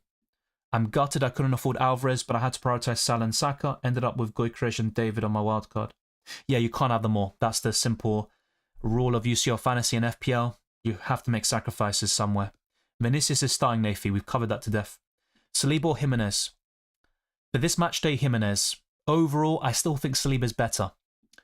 Will out one transfer rollover if used one? Yes, but only in the league phase. This won't be a thing in the knockout playoff rounds in match days 9 and 10, and it also won't happen from the round of 16 onwards. It's only in the group stages. Diaz over Rafinha? I mean, it's a great fixture for Diaz. He could haul today. I'm not denying that. But I just think Rafinha is a better player and a better option. Dylan, I think Alisson and Di Gregorio play on the same day in Game Week 7. Yeah, they do. I covered that earlier.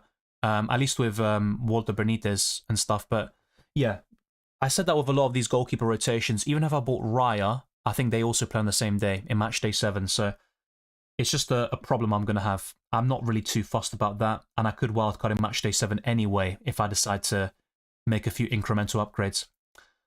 Martinez or Israel in goal? I'd personally go for Franco Israel, but Sporting have been poor. Best mid for 7.6, Tillman. Alvarez or Griezmann? Griezmann should be on penalties. Transfer lockdown, Kane and Pulisic out, Alvarez and Musiala in. Yeah, it's good to see a lot of variants. People taking hits, people just making 2 free transfers, but then buying different players, and then just playing the wild card or limitless. So it's good to see a lot of variety. By the way, that's not my team. Yeah, I'd be panicking if that was my team. So that was how it was before. I had Kane and Blazwich, but I sold them, and I got in Alisson and Salah captain. I've still got Haaland somehow. He's still in my bloody team. But yeah, that is my final squad, I guess. I'm not going to wildcard with 17 seconds to go. That would make no sense. So it might be a mistake. I might regret it, but I'm just hoping that the players I've kept, like Wirtz, will kind of make those sellers and wildcarders regret not going for him. And then that the likes of Alvarez start. So we'll wait and see. It's going to be an interesting match day. Maybe playing the wildcard was the right decision, but I've decided to hold off for a little while longer, either match day 7 or 8. Salah or Vinicius captain? Salah. I've covered that all along. Tillman or Kun? Tillman. Would you keep Di Gregorio and Blazwich still or take a -4? I'd probably take a -4 because it also could pay off for match day 7 and 8. Not a big fan of goalkeeper hits though, and I've always been of that opinion. Alright, so if you haven't already, smash the like button, subscribe for new. Thank you to those that have done so already. The deadline has passed, and thank God. So now we can focus on the football. Thank you, Keith and Wei Seng and all the other moderators for moderating the chat. I do appreciate that. Thank you, Bose. And yeah, we are locked in. Decided to play the Limitless. I would have done that for sure. With the wildcard, I thought was more close for me. If I had the Limitless, though, I probably would have played it this week. Wirtz or Gyökeres captain, it would have been Gyökeres. Good luck as well, Gonzalo. Wildcarded. Yeah, you can send your full team. Who are you going to captain if Salah doesn't work out? Yeah, true, that isn't ideal, but probably Alvarez. Yeah, I think tomorrow I'd captain Alvarez if he starts. That is the plan. Of course, having Saka would have given me that other option, but yeah, probably Alvarez. Just keep it simple. Sommer to Nubel. Nubel and Emi Martinez seem to be a good pair. On paper, yeah, it's definitely better than what I've got. I'm kind of just settled on one goalkeeper and that's it, to be fair. Good luck as well, N. Thanks, Dylan. Enjoy the matches. Likewise, I took out Haaland and Trincao for Saka and David. Yeah, that looks pretty good, to be fair. I think buying Saka looks really nice. Locked in, good luck. Likewise, Akash. Transferred Lewis, Yamal, Kane and Garassi for Gyökeres, Alvarez, Saka and Van Dijk for a -8. Worth it? Yeah. I mean, good transfers in. I think I covered your question earlier, or at least the identical situation with the same players out and in. I don't like taking a -8 hit in this game, but with Kane out, with Lewis facing Juventus and PSG away, with Garassi facing Barcelona, and you're bringing in players of that quality, if they all start, and the only doubt will be Alvarez, yeah, I think that's fine. I almost left Alvarez as captain. I switched to Salah with 0.001 seconds left. Yeah, I can relate to that, mainly in terms of transfers and ordering the bench. I don't recommend that to people. Try to lock in your teams as soon as possible. This was actually early for me. you know, relatively speaking. I switched captaincy from Salah to Vinicius. Well, we'll see if you regret it in the end. Maybe Vinicius cooks, but I would have captained Salah personally. Ivan says would keep De Gregorio. Yeah, covered that. Decided to wildcard last 10 minutes, and I think I did whatever with it due to panic. Yeah, that was my issue with wildcarding late, because throughout most of the week, I discussed the wildcard being a possibility, but I always said I could take a hit or free transfers, and I didn't see a massive difference between those scenarios. Yeah, I think playing a wildcard that late on, it could lead to some overthinking, some 50-50 calls, and also a bit of panic. Unnecessary, in my opinion. Played Limitless, hope it goes well. I think it will. Went with Saliba instead of Jimenez for a double Atletico defense. I think it makes sense for match day 6, but you might have some problems against Leverkusen next week. Hit UMB says transfer Lewis, Yamal, Kane and Garassi for Gyökeres, Alvarez, Saka and Van Dijk. Yeah, covered that to death. Bellanova to Kim Min-jae, Pulisic to Tillman. Good transfers. I like them. Courtois and Limitless. Yeah, I mean, look, he's been one of the best goalkeepers in the Champions League over the last couple of years, but I think Atalanta have a good chance of scoring. I already made FPL transfers from Lewis Cook to Enzo before his price rise. I actually covered Enzo Fernandez in my transfers video earlier today, and it was available last night for patrons and channel members, so be sure to check that out if you haven't already. So you've got 2 FPL piece of content for Game Week 16 already out on the channel, the reaction stream and the transfer tips. Added Kane to Gyökeres, Gittins to Salah, and many to Gomez for a -4. Good transfers in though. You might want Gittins in matchday 7, but you can't have them all. I think I made a mistake. I wonder why.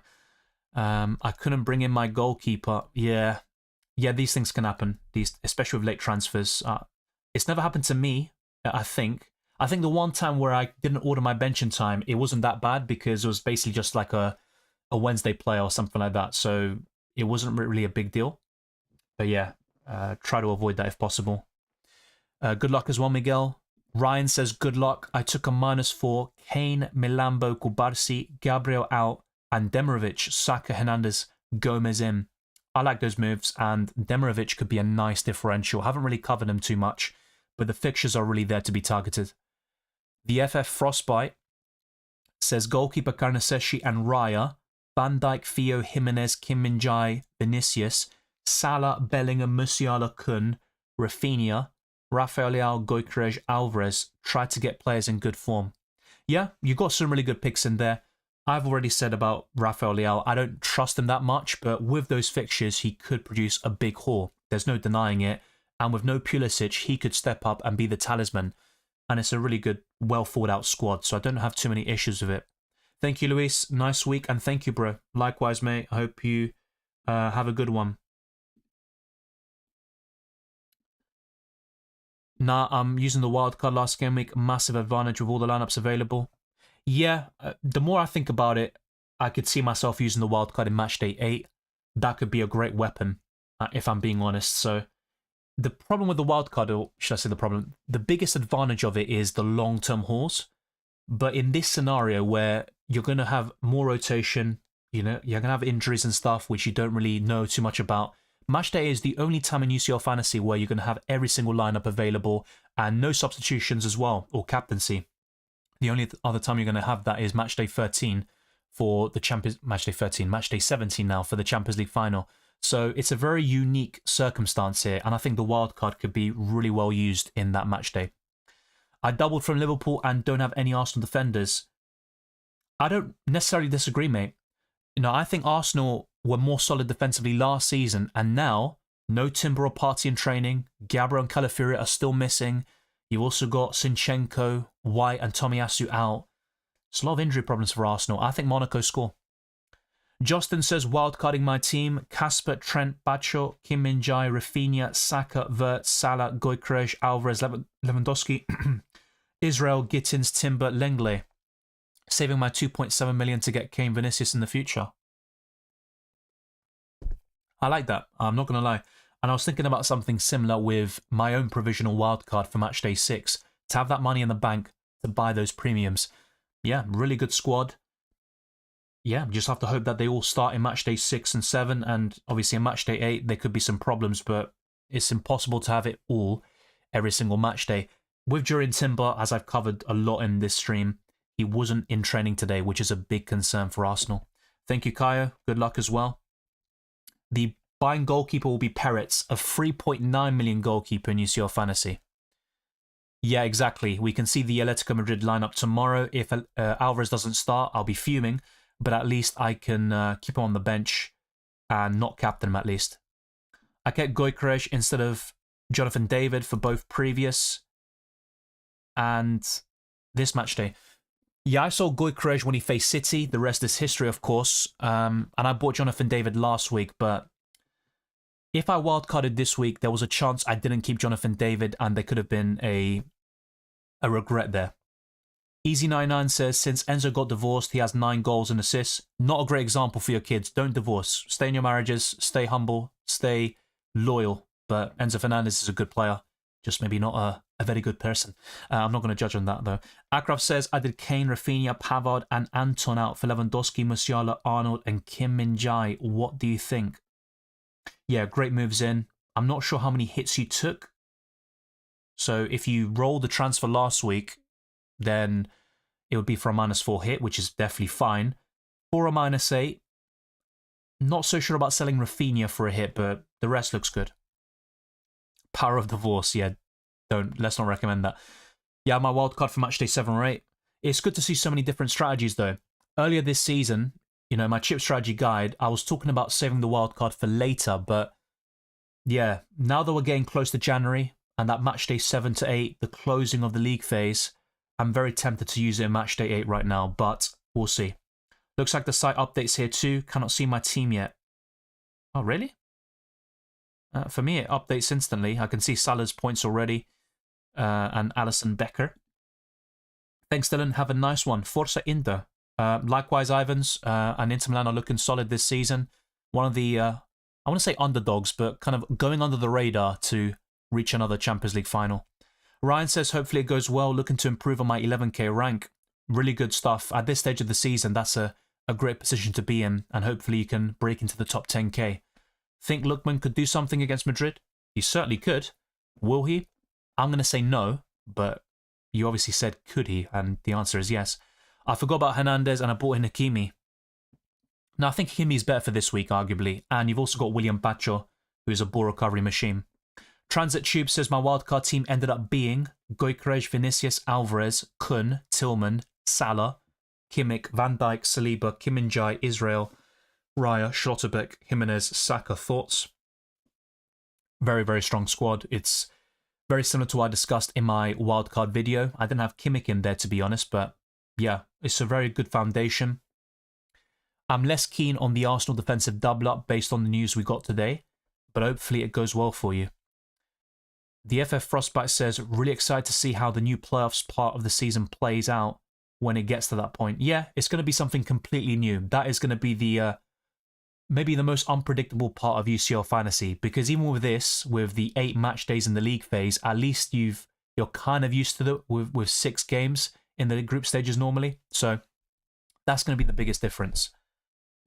Eldermis says, I did Limitless. Really good squad too. Not too sure about Courtois this week, but maybe you're onto something there. And you've got some really good players in every single position. The Legend of Renegade says, am I the only one who actually wants blanks on the first day to not have a benching headache day 2? That is a very good point, actually. I didn't even think about that, and I probably should have. That could be a big problem for me. Yeah, the more I think about it, I'm just thinking, oh, shoot. But look, I made my decision. It's all done. But that is definitely a good point. Yeah. I think there will be blanks anyway with a lot of these Tuesday players, and otherwise it's going to be difficult. The thing is, though, I'll be honest, I look at tomorrow, Barsi against Dortmund, I'd be happy to bench him, because even if he does return, I know he got 11 points last week, I don't see him doing it again. Famous last words. So we'll wait and see. Di Gregorio, I mean, I'd only bring him on if Alisson concedes today. And even then, is it really worth it? Probably not. Saliba, yeah, I'd bring him on, but then who in place for? It's going to be interesting. That's all I'm going to say. And there could be some benching regrets. Normally, I've got my house in order, and the starting 11 is pretty good, and on my bench I've got players who blank. It might not be the case this time.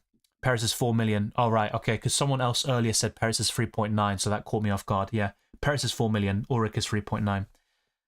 Enzo wants to live alone, wants to focus on his football career. Yeah, look, I don't know the ins and outs, but yeah. Problem with Sporting is they're struggling massively after Amrim left. They hired a coach who has never coached in the first tier level, plus he has zero charisma. Yeah, but sometimes these appointments can work out. Look at Argentina with Lionel Scaloni. No experience in terms of senior management, only the under-20s, and one of the best international managers of all time, even at club level, which is more applicable here.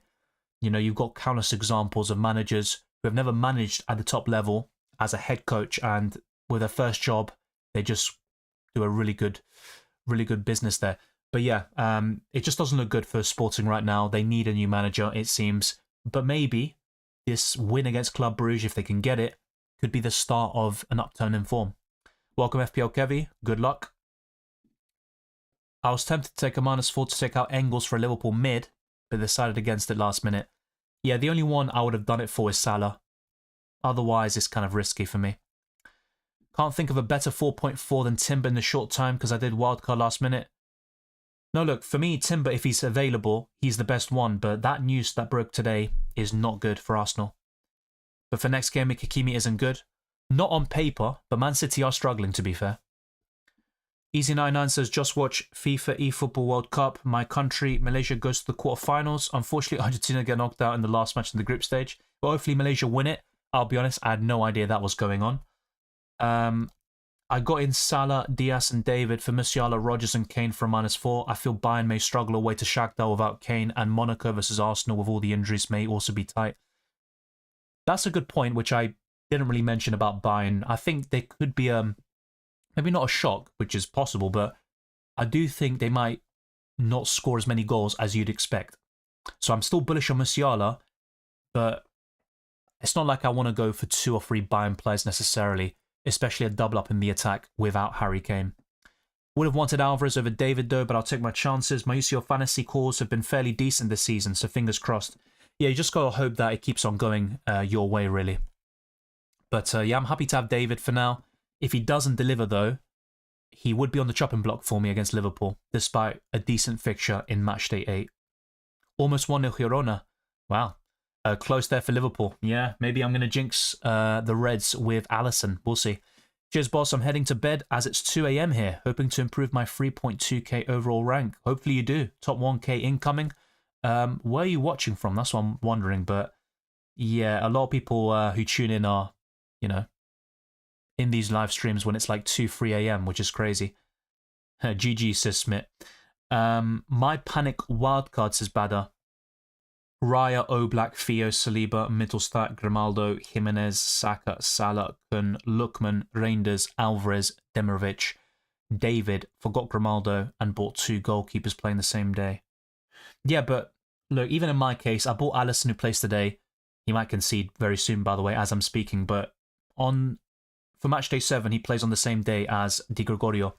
So it's just impossible, or almost impossible, to have a solid goalkeeper pairing that will play on different days. And of course, for Matchday 8, that's really irrelevant because everybody plays at the same time. Jeez Louise, Liverpool, says Leon. Great save by Alisson Becker. Yeah, Girona missed a huge chance. Liverpool seemed to lose the clean sheet. Yeah, it's not looking good for Liverpool right now, but let's see how it goes very soon. Oh my god, I'm getting some spam emails. Football Frank says, sorry, it's Football Freak. Thanks for all the help and answers to my questions, Dylan. A la Madrid. We can't afford to lose another game. No. And Atalanta is going to be very tough. But look, I know it's not what you want to hear, but a draw against Atalanta and winning the next 2 should be enough to qualify, but maybe not in the top 8. It's going to be very interesting. Yeah, no goals for now. Maybe I should dip before the kind of usual stream curse of early goals kicks in. Gotta go now, Dylan. Good night, 2 a.m. in Malaysia now. Catch you on the FPL deadline stream. Likewise, Sadindra. It's always a pleasure. Liverpool defence struggling with no Konate. Yeah, I mean, they did concede 2 goals to Southampton. Konate was there. They conceded 3 to Newcastle.